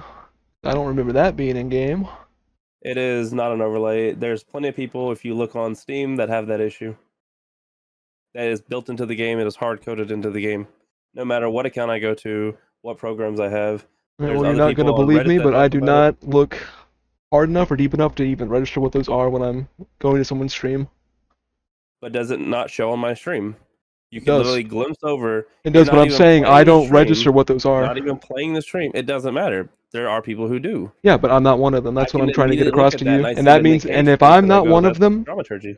and if I'm not one of them, that means there's others that aren't one of them. That means that just being in your chat is not evidence. That's the whole point I'm trying to get across to you. Someone in your chat is not evidence of stream sniping. Why do you have to have someone else's view of the game? It's not their actual POV, it's their audio. Because it helps me to cover when they're being toxic. Or maybe there's a nice streamer. I can go on that, but those people don't usually have their mods. Like, I know what my channel's about. I'm a salt farmer, boy. It's according to my I know. comments. But I know you are. I mean, now, again, I have no issues with it. I laugh on this shit now, myself. for legal reasons, I have to clarify that was a joke. I don't farm the salt; it just kind of comes to me. But I do make sure to record the other streamer's audio so I can cover it in case they're toxic. Which means that the other audio has to be running, right? It can't be muted. It has to be running, but my stream doesn't hear it, and I don't hear it. Can't prove that. You can prove the fact that the stream doesn't hear it, but to Yeah, know I what you're certainly hearing can't. without... That's why it's also important to, like, if you want to accuse me of stream sniping, you're gonna have to go through my VODs or your personal experience in our game, and in our game, I'm pretty sure it's obvious I'm not stream sniping you. Like, there's no way you thought I was stream sniping you. I refuse to believe that. I'm going to say the fact that if stream is pulled up, and I see somebody in the viewer list that ends up being the killer at the end of the match, that's stream sniping. That's just not enough evidence, man. Like, If you more get power into to the you if you... semantics about, oh, they didn't hear the audio, they had it minimized, they had this, they had that, it's still enough. For example, my own stream, built into the game, hard coded into the game, my perks are right there, evidence. Yeah, and I had no idea what they were. I didn't even notice those until, like, fucking however many seconds into, like, seeing that. Like, it takes time to register.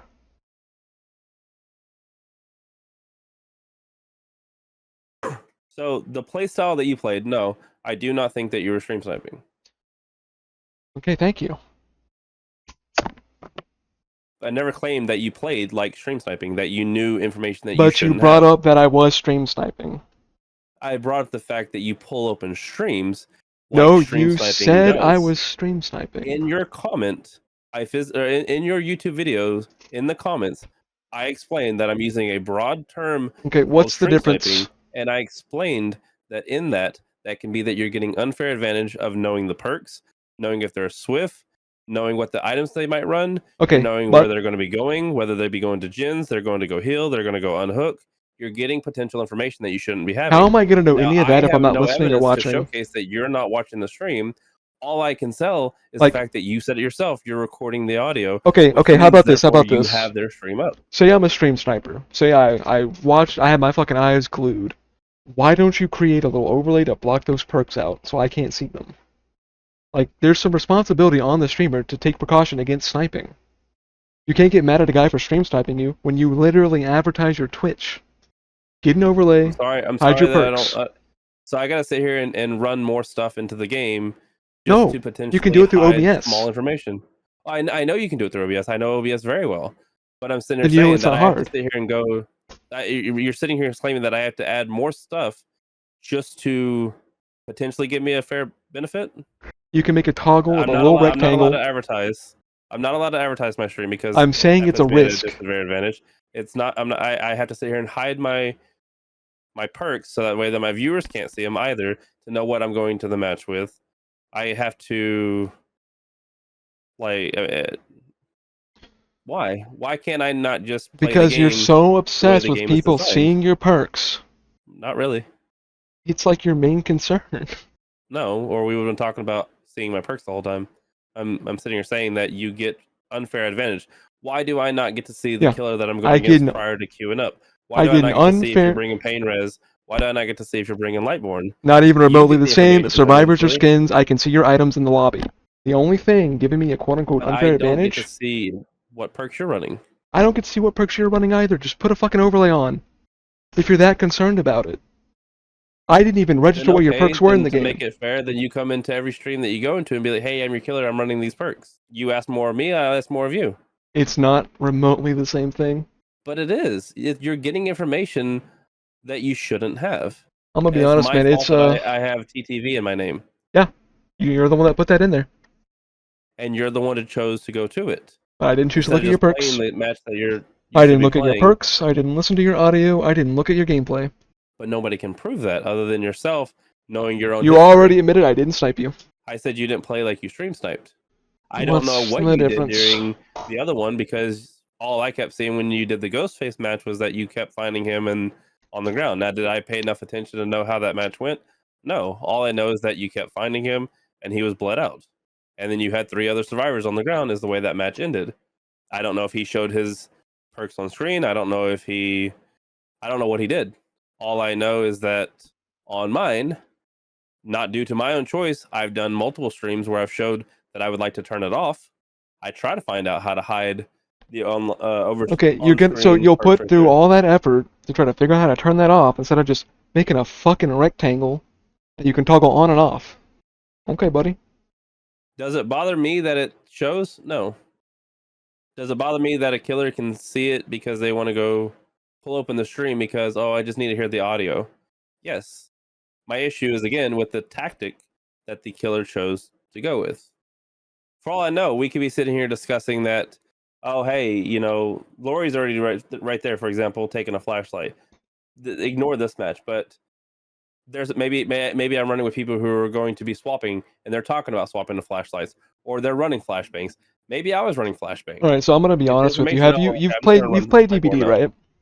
Would you say that it's a very sound important game? No. Why do you have so many people who play with music? Killers and survivors. That is an interesting It take. is a visual game. That's why you have a heartbeat visual. You have people who play it deaf. It is not a necessity to play Yeah, it and with you know sound. what the number one complaint from deaf people is? It's a lot fucking harder. Okay. And do you know what the number one complaint is right now? Slugging. We're not talking about that, bud. I mean, you're people complain about a lot of things. I asked you if asked the me- game is you asked auditory me if based. it is a- You said no. I pointed out It's that not. it is. I'll even say that it's not a visual base. I've played the game before with a blindfold. I did a whole fucking stream with blindfold just to see if I could. I got one person on the ground. The fact that I could still get a person on the ground, and this is not them running to me. This is by me fucking chasing them. It's not even a visual game. That was sound cue alone. But then at the same time, you have people who play with absolutely no audio. Strictly just listening to their music. Only doing visuals in the game. Yeah, that's great for them, but would you at least concede that audio and DVD is a significant help? Being able to hear where they're Does going, it help? where they're Yes, there's breathing, a reason why I don't do music during the game. is more Yes, advantageous it than helps. not to have sound. Yes? Can it be played without sound? Yes. Not what I'm arguing. Is it more advantageous to play DBD with It sound? goes against what you're saying, though. It really doesn't, but is it more advantageous to play with sound? Yes or no? Sure, yes, I would agree this. Okay, so if I've got your fucking audio in the background, with whatever stream delay, sure I know where you were, you're gonna hear me coming with the terror radius, and I'm not gonna have a fucking clue what anything's going on because I hear you yapping. Not true. Like, If you know that I'm running towards the gen, and you simply glimpse over, you don't have to even have the audio of my stream going. Simply looking and knowing that I'm going to check. okay, if I know your location like 5 seconds after, you're still gonna have Depending time to on get the away person, from me, some and I people have can't a watch your 2-second delay, some stream people during have the chase. 5. Okay, say it's instant. I know exactly where you are. I see you on a gen, I'm going to that gen. You're gonna hear me on my way to that gen. You're gonna be able to pre-run, and then you're gonna be able to chase. Watching your screen during a chase doesn't help me at all. I'm gonna look up something real quick. I want to see how big Nimi's terror radius is. Pretty sure it's 32, but you also hear them big old cloud stompers, unforeseens, basically worthless on them. 32 meters. Okay. So say I was in the situation with where David was, and you know that I'm over there by check, because say you do look over at it. At that exact same time, though, rather than you being now across the map, you're potentially still within the same tile or 2 tiles. You can still look over and go, oh, they went to the right, not to the left. I'll go to the right. You're now faster than me, and you potentially can find me. Oh, I'm going to be hiding behind this wall that you can see, potentially stream sniping. Okay, then you go to that wall. I'm not running because I don't want to give scratch marks. Oh, I'm running now because the killer sees me. You're just going to follow scratch marks. It's still a potential to Sounds have... like you're just describing a regular check chase. No. Knowing that a survivor's actively at kill check. I already knew he was there, though. Like, David's an awful example. I'm saying, like, I'm not talking about the scenario that David was in. I'm talking about that map layout. I'm talking about that map layout. Okay, so I'm stream sniping. I'm across the map. I know David's there. I've got real time. I make my way over. He's gonna hear me and check spot me, and then it's just a check chase. Which you spent like a solid 2 minutes on that check chase with him. Okay, but like, why is David at Shack not doing shit? Like being productive? Well, they were doing a gen. I'm not saying that David. I'm referring to my own self in this situation. Again, I'm talking about in your scenario, you've got a streamer that's wasting time at Shack for no reason. Doing a gen. You know, there's a gen that can spawn in Shack. That's the reason why I said I'm going to go to Shack. Okay, if I know that there's a gen in Shack, I would probably check there anyway, though. That doesn't even need sniping. But if you, what I'm saying is the fact that you have that stream pulled open, there is a potential that you could have stream sniped it. Now, granted, I'm going to go ahead and just give you a free one here. You can go into incognito mode and nobody ever even knows. The fact that you have the people that you play against actively know that you're in their stream. That's Yeah, one. I'm not You can go into re-signing it every incognito time mode, every other kind of mode, and still watch the stuff. Not let them know that you're in their channel, whatever.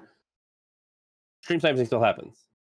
Now, what information you got from it, I don't know. If you did watch, if you didn't watch, I'm not saying on my match.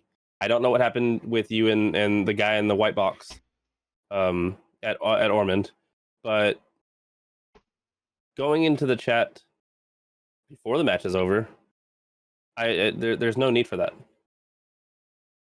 Okay, so if you want to remove the potential to be stream sniped, why not just take TTV out of your name if it's that big of a deal? Or why not give us something that the community has asked for and hide names until endgame? Again, something the community's asked for, and behavior says no. They have full opportunity to do it in the Unreal Engine 5. If you've ever dealt with Unreal Engine 5, I don't know if you have, it is simple to It's set up such your a non-issue, though. You can hierarchy. just go streamer mode and then say, hey, man, I'm live on this channel after the game. Console players, they don't see in-game chat. Okay, One of so your fucking biggest what? communities. I mean, that just kind of... I'm gonna be real, that seems like a too bad, so sad moment to me. So, until behavior lets us have... You want them to spend dev in-game- time implementing a kind of customized self-censor thing? customized Twitch what? mode? Instead of just keeping what they've got now, that works fine. What is what is the biggest thing that you have in this game? Cosmetics. That has nothing to do to benefit either side, and that is what they are always spending their time on. So yes, instead of spending a cosmetic on Sable and doing whatever to Sable, give me one little feature to not just hide this. You can literally take the code for hiding whole game and in game. All right, and you first can of all, watch that to make it also Sable, mid-game. Sable, hot girls popular, Sable's an example. I know, but it's just, God, I hear that too fucking much, man. I'm sick of it. I hate the stuff that we give to Sable. It really gets annoying. But I don't give a fuck, dude. She's hot. She sells. It is what it is. well, I understand that. Anyway, to my I'm real fine with point. that, because it makes sense for them. To my in the real point, financial why do you department. care I what they're doing with understand that. cosmetics? Like, why would you not want them to spend that time on game balance instead? That's what I'm saying. That's No, you're literally talking what about I cosmetics. just answered right there. You're about, I don't want them doing cosmetics. I You're don't care that they do the cosmetics, but what I'm Yeah, you're saying talking is, about devoting it to a fucking said, stupid why would custom I ask- name-changing thing instead of just devoting that all to balance. a potential to hide my name until end game, to make it so that a killer can still see my name at end game and not pull up my stream before the game. Maybe a little potential for a balance to not have accidental stream snipes, and that way the only people who can see me before the match would be those hackers that we don't get rid of. The people that would be able to see me at the end game. Yeah, I think that'd be a highly suggested, because the See, I don't even hate that to idea. I keep your think game there's going, more to important keep things. the game going, you have to have people create it. You have to have people. For example, you had Mr. Zantastic is your name, right? Was it not TTV, or was it without TTV? It is, but I don't care if I get sniped.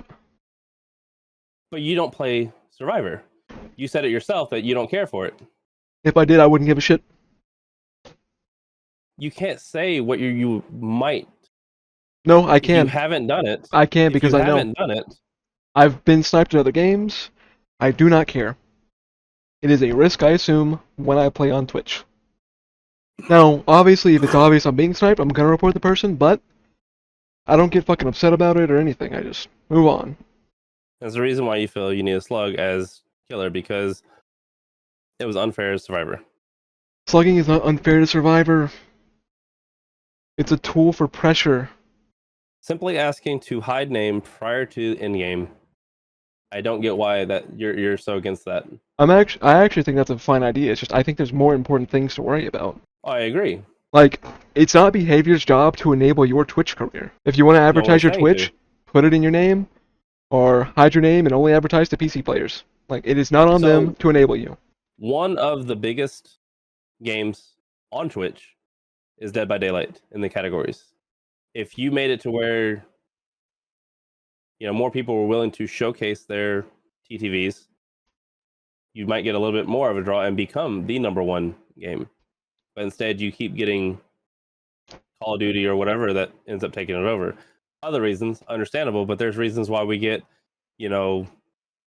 random ass games that become higher than Dead by Daylight for a little bit.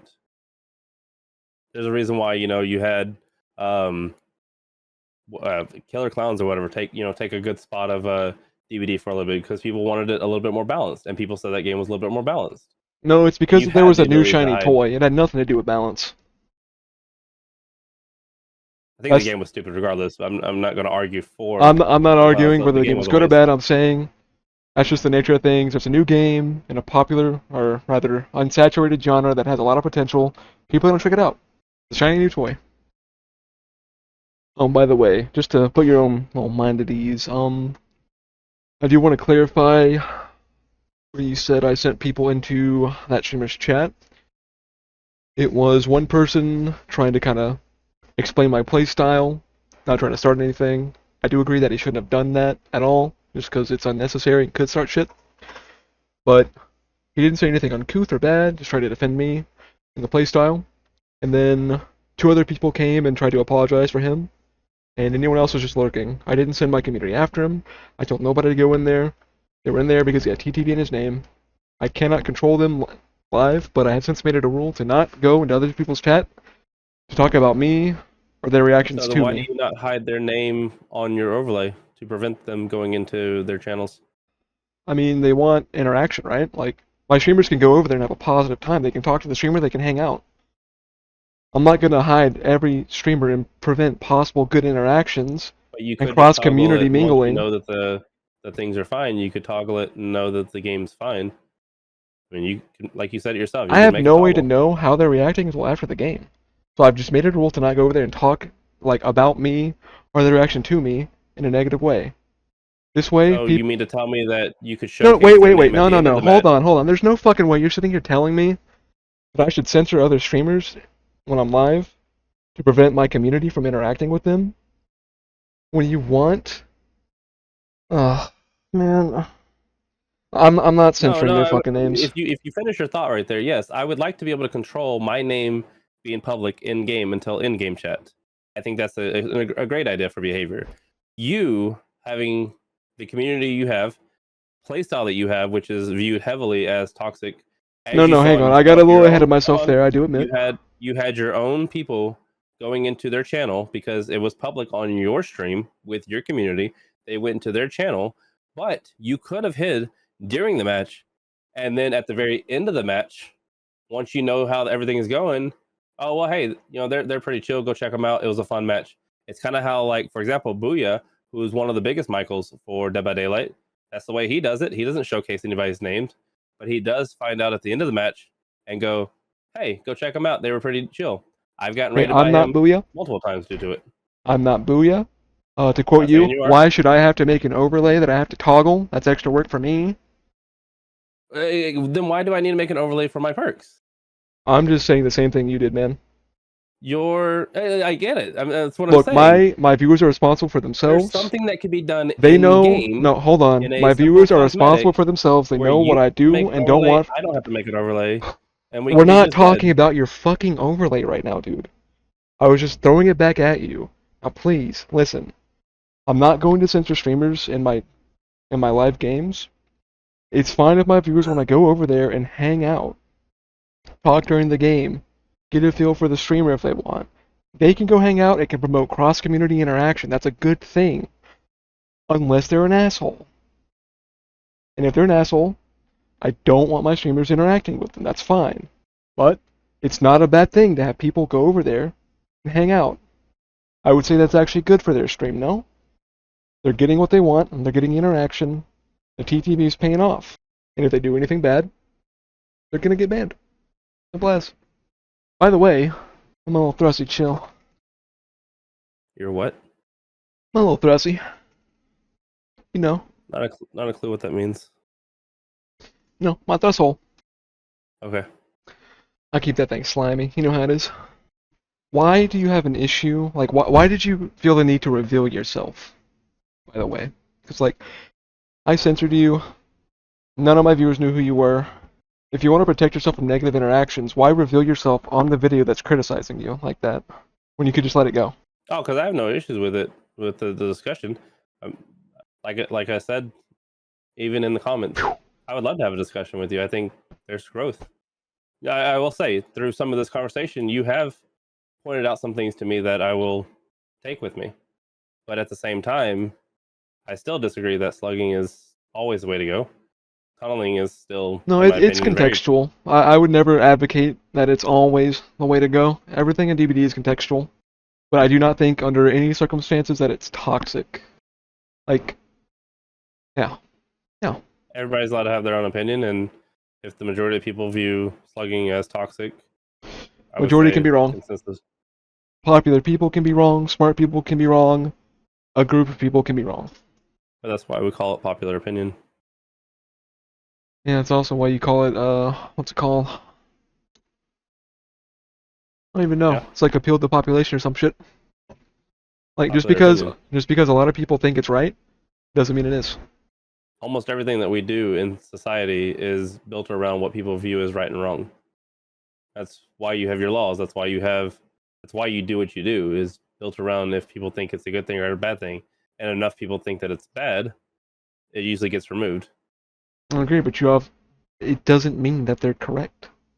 Like, just a lot of people thinking something, like... To state whether something is correct or incorrect. I mean, I would... Basically what I'm saying is, I would rather not listen to appeal to population, whatever, popular opinion, because survivors make up most of the game. It's 4-1. So that doesn't really work out so well. Instead, we should be arguing based on facts and things in the game. Not just, oh, well, you know, a lot of people say this, so it's bad. Or, it's good. So I don't really want to rely on, well, you know, everyone says this, so it must be true. I'd rather speak to the merits of the ideas. Do you view the game as a killer-sided game or a survivor-sided game? Survivor sided at higher levels, killer sided at lower. So you think it's easier for the killer to grind up through MMR faster? Yeah. So why is that? Because they're fighting survivors that don't know how to play the game, and knowledge is essential to the game. Killers have a much less steep learning curve. So a little bit easier for the killer to just kind of go in and haphazardly get a 4K? Yeah, at lower levels, yeah, absolutely. I mean, I think we So, kind of showed that with your videos. Applying that same logic to a killer who's learned a little bit and such, we might not, like, at what point does it become a hard game? The best of the best survivors versus a mediocre killer? No. Does it have to really only be the best of the best? When survivors know that they can actually stick on gens, they don't have to roleplay. When they actually know how to chase, and when they know how to loop, which is kind of the same thing. Basically, when survivors have learned tiles, learned maps, and know how to actually take chase and do unhooks properly and get slugs up properly. I'm just going to use Steam as an example because I don't know the exact number. As Steam alone, 40,000 people play on average every hour, and I think like 70,000 every 24 hours. But of the per hour, 40,000 people playing, how many of those people would we say is competent enough of knowing how to run a killer? I have no idea. I mean, 50%? 20,000 people? I have no idea, dude. I mean, even satirically, even just, you know... Look, you put a number on it. I'm not going to. I don't know the stats. Well, yeah, I'm not, I mean, I'm even saying, okay, fair enough, you've addressed that you don't know the stats, but even satirically, just if you were to say like a quarter of them know how to run a killer, does that still seem too fair, or does that seem not enough? Okay, so you're trying to get like at like how much of the community needs to know how to play the game for it to be balanced? It takes a long time for a lot of killers or a lot of survivors to learn how to run killers effectively, right? But like you said yourself, a killer can usually just come in haphazardly. Well, they're not going to make it to the top bracket. Who's not? The survivor or the killer? Well, especially not the survivor. They don't know what they're doing. But well, the killer running through lobbies is not going to get the top MMR. Like, just doing that. He's going to hit a wall where he's going to have to learn. I think a killer will get sorted into a proper MMR bracket a lot faster than a survivor will. Well, I would agree with you on the aspect that you're doing one killer MMR versus 4 survivor MMR, so it does weigh a little bit more towards the killer for how the MMR gets read. What I'm asking is, so what I'm getting at is, of the 40,000, let's say, in my opinion, I wouldn't even say an eighth of the people who play can actively run a killer for 2 gens. Does it happen randomly for certain people? Sure, because a lot of killers sometimes don't know how to play. Oh, I'm learning this killer. I didn't know that I could do this or that. But the majority of people, if you know how to play killer and you know how to play survivor at any level, I'm going to say about an eighth of the...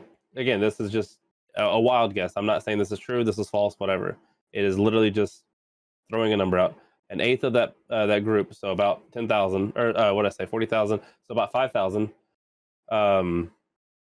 might know how to run the killer. I still think that's far too many, but who knows? Whereas, like I said, the killer is just going to go in and can get the 4K pretty easily.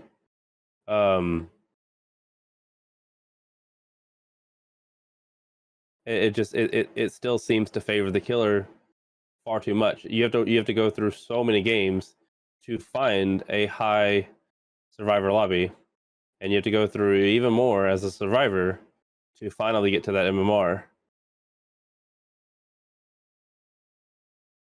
So to be at a point where you can effectively run. by behavior's own metrics, I think that it's false that the game really favors killers. They want it at around a 60% kill rate, which is 2 survivors per game. And that's factoring in these killers that are able to get 4Ks every single game and climb through the ranks faster. Right. So it's already kind of balanced by behavior's own metrics. It's balanced to what they're wanting. Which is But 2K at every the game, same which time, is a you have tie, a which is lot- fair. Which you have a lot of killers let people walk. And then you have the community right now heavily slugs. You might get 1 match out of 30, as again, throwing out numbers, not saying this is proven anywhere, but maybe 1 out of 30 matches that might let people live and walk free. But out of those other 29 matches, there's a good slug, 4K, whatever. Like, how many matches do you, at your skill level, with whatever, without playing with a one-hit killer, do you have back-to-back-to-back losses? Not too often. They usually come in groups of 2 to 5. Depends how I'm doing. I've actually had a You losing might streak of lose. like 10 games in a row. Like, I'll get losses, I don't know, at least once or twice a stream. Now, I think if I were to kind of help your point a bit, I would say Hatch needs to be reworked and possibly even removed, so that way they would have to address the balance a little bit more. Because there are 4Ks that become 3Ks because of Hatch, which is just another second chance for survivors. Lucky spawn, they plan for it, whatever. I think that kind of holds back their balancing of the game as a whole. Because there is slightly lower kill rates just based on Hatch spawns. And I don't even like Choosing where Hatch. it spawns is a little annoying, but I mean, it is public whenever you know where it's going to spawn. I Yeah, feel as though it should be. But you can also take generated. advantage of that. Like, it can also let you go for a gate while they go for the hatch. It can be a bait. Like, point is, it's another gameplay element that helps survivors out. When it would probably not even be necessary if the game was maybe a bit more balanced.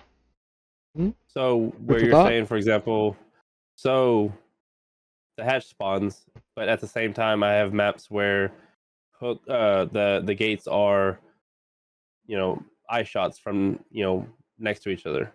At the same time, you might randomly spawn on that same hatch and close it, and I have no time to get to the Yeah, gate. 50-50 isn't hatch fun? So What a cool 50-50, gameplay it's element. fair, right? No, It's fair, right? 50-50. no, because the killer had to actually kill everybody to make it spawn. Like, they put in way more work to make it spawn than you did. And then the last survivor just gets a chance to escape for free? What's that about? You knock somebody down potentially with 1 hits, depending on your killer, and you hook. Yeah, they still have to And connect that. potentially They still have to kill potentially- everybody. And potentially tunnel. For example, you had some matches where 3 gens are left, hatch spawns, okay, or you've had other matches where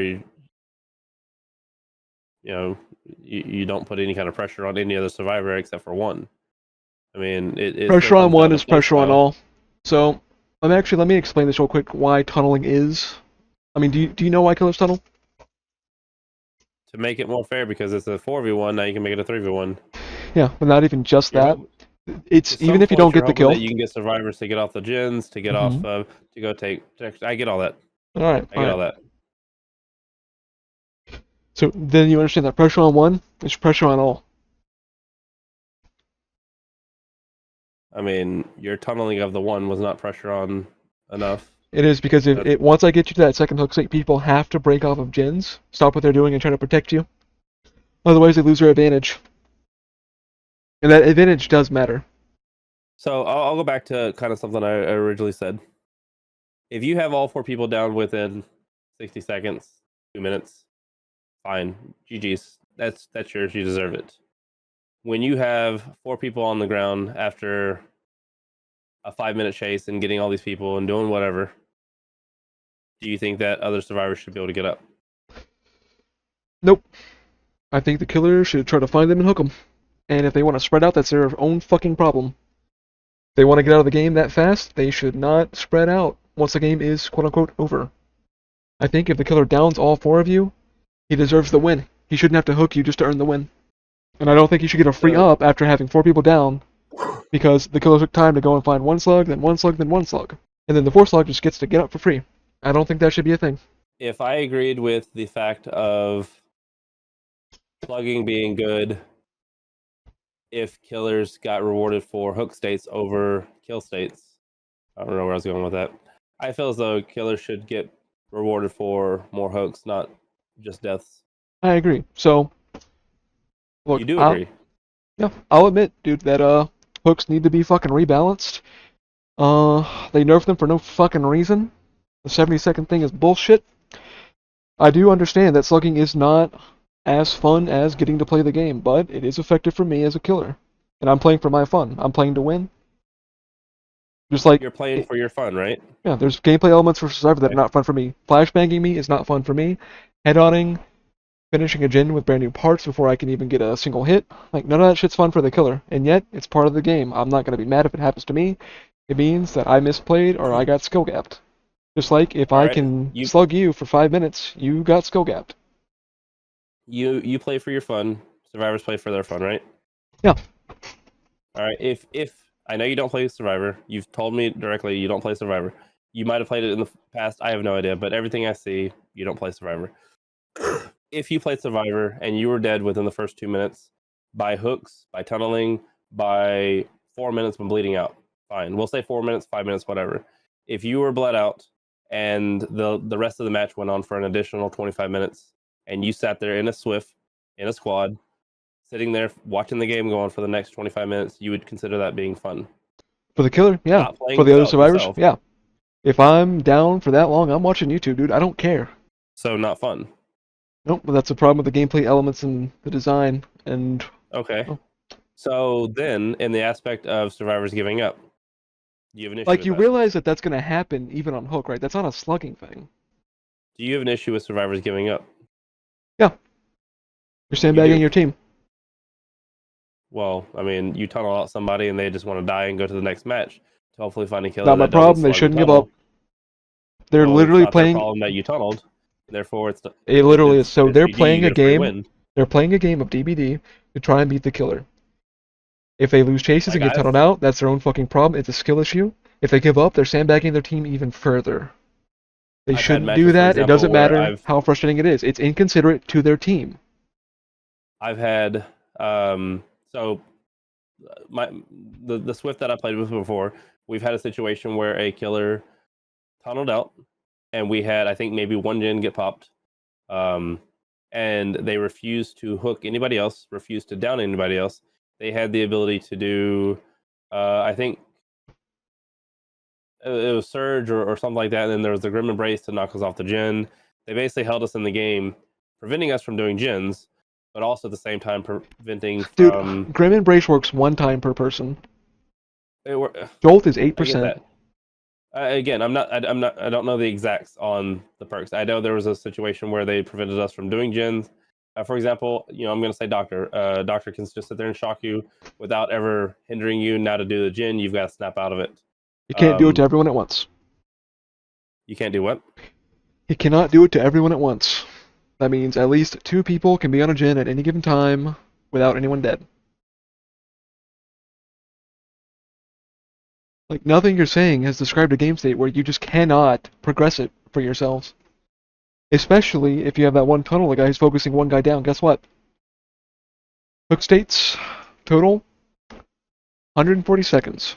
Frame at the last one, let him take a little 10-second chase, get back on the gens.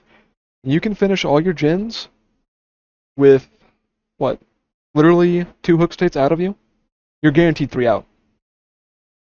Assuming that you go for gens all next to each other and that they're within a couple seconds of each other, a good survivor is not going to put all gens on one side to give the in-game 3 gen. They're going to try to do middle gen, they're going to try to do side of the map, and then... Yeah, guess what you can do while the guy's on hook? A 90-second gen. You can break the 3 gen. Again, so you start the map with 7 gens. You do main gen, middle map, whatever. You do middle map, and then you do a side of the map, and then opposite side of the map to knock out 3 gens there, 2 gens left. No. So, no, what do you mean no? I said yeah. Okay, so at that exact same moment, I'm not sitting here spending 2 seconds to go to a map, or to go to a gen. I'm having to spend a couple seconds, whatever, to go to... The killer has that to map. spend time to find the guy, so let's just say it cancels out. You just said yourself that a chase might be 10 seconds. The chase, not the time to find. Okay. Let's just say it cancels out, but got him on the hook, you do your 3 gens, you found your 3 gens, you did your 3 gens at the exact same time, and that guy dies. The 2 gens left. I got a chase. 2 of you guys can either stack on the same gen, crank that out in like 45 seconds, which will be amount the duration of your chase, or they can get half of 2 gens done. It wouldn't be 45 seconds. There's chase. a penalty for doing 2. Yeah, it's like 50 seconds, I think. Yeah, it's like 50 or 52. You can get about, but you can get almost half of 2 gens done if you're spread out. While one guy takes chase, one guy gets him off the hook after. He tells that guy out. 2 people keep cranking gens. One guy cranks a gen. By the time that guy's dead, like, you still got 2. That's the absolute worst case, by the way, for survivors. You still got 2 people with 2 health states. For full time, when you have some killers that can knock down immediately. Say you find your first person within the first 10 seconds, because sometimes you do spawn next to the killer. Say you have Huntress who has the ability to one hit. Say you have, I had this a couple days ago with a Death Slinger who injures you when he spears you and then can knock you down when he reels you in. I had nothing that I could play off because the map that I was on. I had no pallets that I could block him. I got injured with the spear. I mean, there's one, there's M1 killers that can still do, one hits, and they might find you within the first 10 seconds. They find you, boom, you're on you're on a hook. 1 gen pops, they go in that direction. Okay, why are you just automatically dead when they find you? Why am I automatically dead? Yeah, like just them finding you doesn't mean they kill you. Like that means you lost the chase. It means you lost chase or you were mispositioned. That's a skill issue. Your example was being chased for a couple minutes. My example is being chased for 10 and what I'm seconds. saying though, I'm saying on average, what you're describing is a skill issue. So why does that really matter for balance? Somebody got severely outplayed, and it put pressure on the survivors. I don't really know what you're trying to say with that. Like, yeah, of course, somebody getting downed really fast is going to put pressure on survivors. So the being blinded by a flashlight and flashbang is also a skill issue. Flashbang, no. There's no counterplay if they're in position. Your counterplay is to try and find them. If you fail to do that, I mean, I guess, but there's also specific builds to hide and background player. So outside running light build, or just knowing that they're there is no counter to flashbangs. It's not a skill issue to get flashbanged in most cases, at least after the first one. And even if you know they're there, that's guaranteed time they're buying for their team, because you have to actively be aware of the flashbang. Because you can't just instantly pick up. Knowing that a potential flashbang could come knows that somebody's off a gen. So your example of... No, it's the threat of one. Like, that person could be 5 miles away. I still have to play around the flashbang. So again, your example is, again, with a perk. 2 perks. Flashbang being a perk, obviously. But... Okay, your example for insta-kills is with a killer power. Say it again. Your example is... Insta-down. Your insta-down example is with a killer power. So, like, what are we talking about here? Well, yeah, that's why I'm saying that there's an immediate down would be to the killer having the ability to one hit when... Yeah, but why are you pointing out that one's a perk and one's not? Also, within the first 10 seconds, the survivor's not going to have a flashbang. Okay. You got to do, I think, what is it now, 40% of a gen? I think it's like 30 now. I know it's pretty low. It used to be 50, now I think it's 40. No. I might be confusing it with another thing that's like 33, but the point is... 33 would be boil over, I believe. Yeah, flashbang is 40% of a gen. No, there's, it might be Ripley's thing, but, Oh, Kim Trap? Yeah. But no, if the killer, like, immediately finds you and immediately downs you.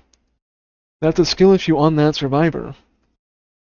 Not if it's like in a spot where, like, say you spawn next to a poor, a poor, like not even a fucking like an LT or anything. Like you spawn next If you to have literally any loop, you're not getting downed in 10 seconds. Huntress. You Okay, gotta hope that you got a map with walls. if you get hit by that, it's a skill issue. You can dodge the hatchets. You don't need walls. They help. They're great. But like At the same time, you also have ping. You have hitboxes that completely fuck up. You And can yet- be fully behind a wall. I've shown this on multiple times where I played against a friend. I'm behind a wall. The hatchet RNG is elements doesn't 5 make feet it from me. skillless. Otherwise, poker wouldn't be a sport. Well, it's not a sport. It's a competition. Okay, fine. League of Legends would not be an esport. TFT would not be an esport. RNG, fucking trading card games that have no skill, deck building would not matter. Player input would not matter. RNG elements do not invalidate skill. There is a skill to dodging the hatchets. Which means if you're getting hit by them consistently, or that quickly, sure, RNG could fuck you, but it's very likely a skill issue. Do you think that pallets are broken or pallets are great right now, and vaulting is great or broken? There's usually too many pallets. I think vaulting is probably fine. I think what is it? What I'm referring to as far as the vaulting is the way that killers can lunge when I've already started running 3 feet from a window. I can still get injured. Yeah, that's a skill We issue. showcase this all the time. You should fake that vault. I should fix I see the vault. I see it all the time. There's survivors that will like try to fake a vault that they have no time to actually fake, and then there's survivors that will like actually fake a good vault. So even if I lunge, guess what? They're baiting the hit. I miss. That's a skill issue on me. But if I don't fall for it, skill issue on them. But if they take the vault and I think they're faking, skill issue on me. All right, here was something that happened yesterday. Playing DBD. Pallet stun on, I think it was a plague. Pallet stun on a plague. We're on this side of the pallet. They're on that side of the pallet. Pallet stun. Plague goes through the pallet, still gets a hit. Do you have a stream? Because I can't really follow what you're saying. But I had a similar thing, I think, to what you're saying, or what I think you're saying. Yeah, I can give you a video of it. Yeah, give me the video. Do you think that we should have, if somebody's ping is 200 and I'm at 30, do you think that the match should conclude and not be allowed? I think the game would no longer be playable by most people, probably. Like, you'd see a sharp decline in matches made. I think ping is an issue, though. I'm not sure how you'd fix it. So back in the day, it used to all be strictly on the killer's server. They were the ones it was peer-to-peer, and that resulted in a lot of bad shit. Like, they have to run servers. All right, I'm sending you the video. This is not my clip. This is a friend's clip. Somebody you had recently talked to, in fact. Yeah.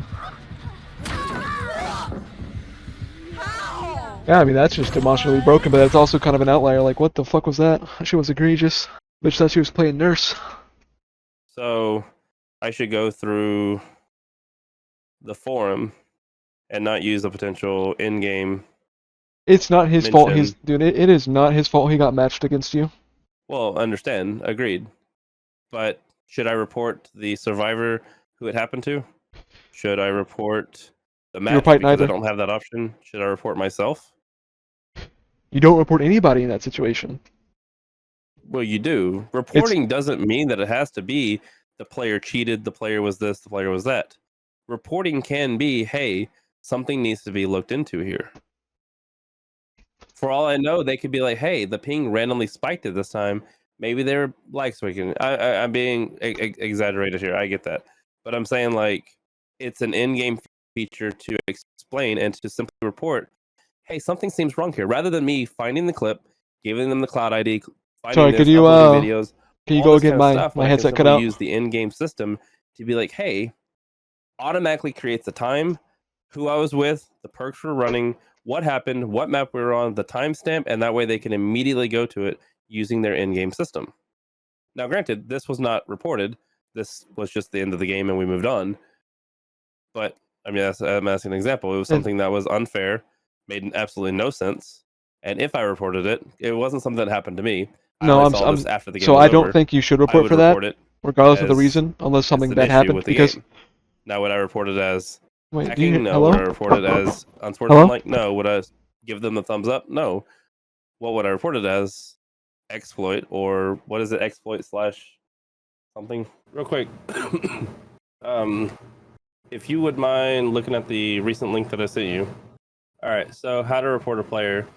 So the four options that you get is harassment, griefing, exploits, or unsportsmanlike. Obviously, you get the thumbs up also. Would I consider that, like, for example, that hit right there, unsportsmanlike? No. Why? Because that's not them being AFK. That's not them, disconnecting from the game, whatever.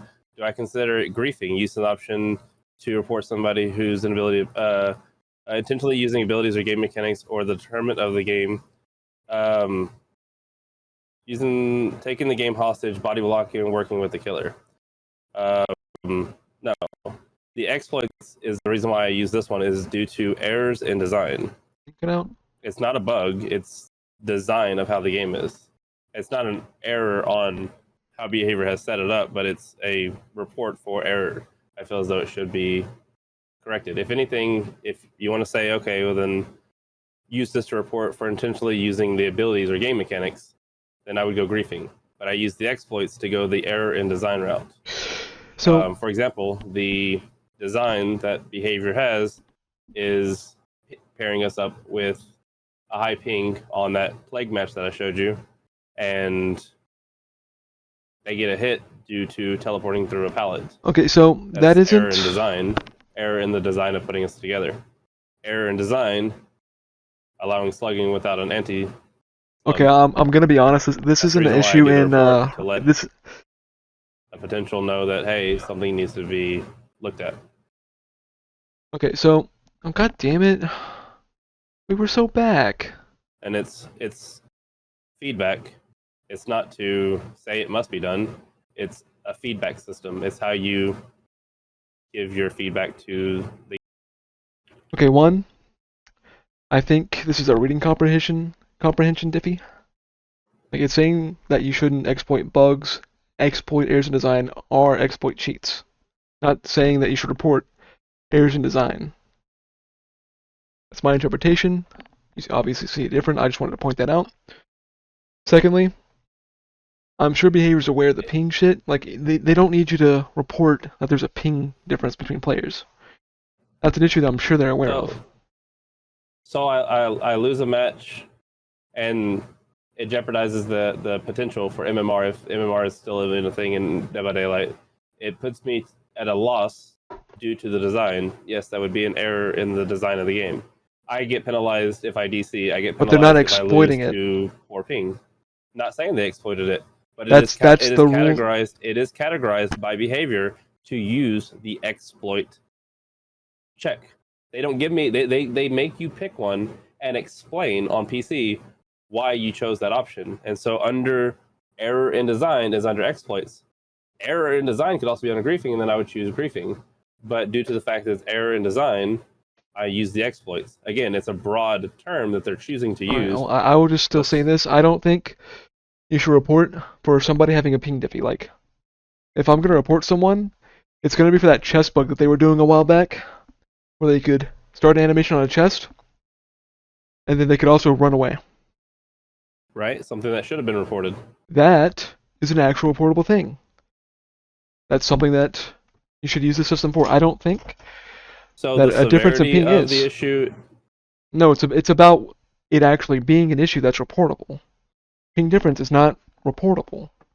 Being queued up against a high ping when you could do a ping check prior. That's the reason why you have servers options in almost every game. That's why I don't typically get pinged up or paired up against people in China or people in the Philippines. I mean, a guy could just be having a fucking bad day. I guarantee you, behavior's aware that sometimes games like that happen. They are not as common as you would think. I don't think it needs to be reported because it's not even them abusing it, which is what, to me, that rule means.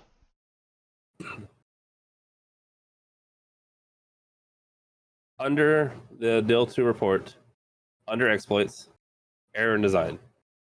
Does it say that exploiting the killer bugs, is using errors in design, are cheats. It's saying to exploit them.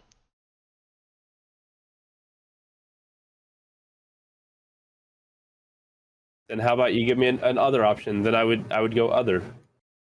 It's still something that needs to be reported, so I need to go through a whole. You're still automated reporting a system player that did nothing to you. because it doesn't give you the option to report the game or to report the server. I only get the ability to report via the survivors or the killer, not even report myself. If I could report myself as the other, here, let's go that route. But I don't have an option to. I have an automated 2-minute window that I can use the in-game system that behavior designed that lets me use an Yeah, they in-game designed report. it for you to report people that are breaking the rules, not this shit. Or when the game is failing and needs to be addressed. Does not say that in this. It doesn't have to say it. It's like, follow the proper attitudes, open a ticket, say that, man, I'm getting a lot of killers with high ping, man, something's going on. If you got one game, like, in however many games, like, if it's not, like, an actual consistent issue where it's happening, like, game after game after game, it's not even required to report that. It's a fucking anomaly. So I had a game, I don't And it's remember not their fault. So the killer, the plague here had a ping of 70. We had a... Okay, that's probably server shitting the bed. Like, again, nobody exploited that. Nobody what? Then it's probably just like some kind of random server shit. Nobody exploited that. So, the word exploit there could be any other word, but error in design is under that tag. It could say anything in the world. It could say other, but it says... Look, we're just arguing semantics about this. I would... But that's the reason why I used the in-game system to Look, report you think your issue. You said my issue was the fact that I used the report, and... Alright, look, I'm gonna say this. You're using it wrong. We're just arguing semantics. It is what it is. Agree to disagree. This is not... Where's the tutorial video for it? Oh my god. There's not. It's right there in their tutorial. Okay, look, any normal, rational, sane person is not gonna think, wow, I just had a game with a guy with high ping, I need to report him to bring the issue to behavior. That's not a normal thought. So again, I'm fine to just agree to disagree on this one. Like, we're just arguing semantics. Would I be wrong to ask behavior to implement a report match? No. If you want that option, fucking ask them. Like, you're not wrong for that. It's been asked. Well, I'm sorry they're not doing it, but it doesn't mean that you should be using the report system like this. Maybe they're too busy looking through all your reports to actually do the shit you want. Well, I mean, all the reports say slug and tunnel. Yeah, they're still reading them through them all. Automated system will get rid of most of them. They're too busy, man. Oh, you don't know that? It's clogged up. I mean, I'm making job security for somebody. You're doing God's work, man. That's why I'm here. Good shit.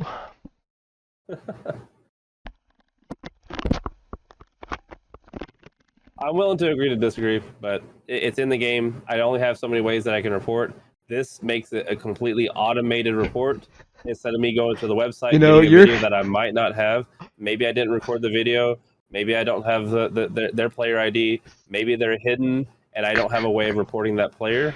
I don't have a way of going through all that. You know, the funniest part about this is you're exporting a error in design of the report system to report people for this shit.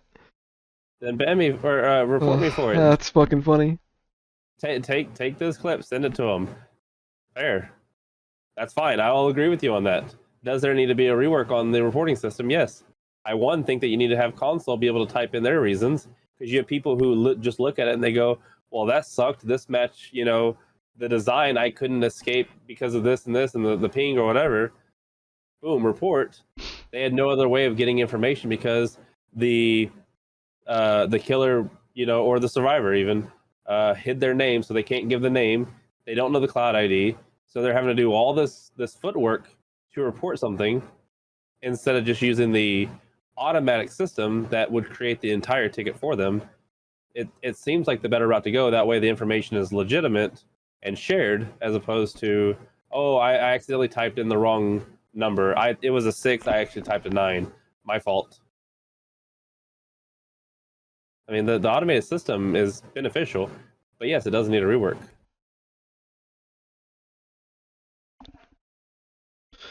Alrighty. You have anything else you want to talk about? I've been done. Alright, guys. I think that that kind of does it for the baby poo. Thanks for stopping in, music. Me too.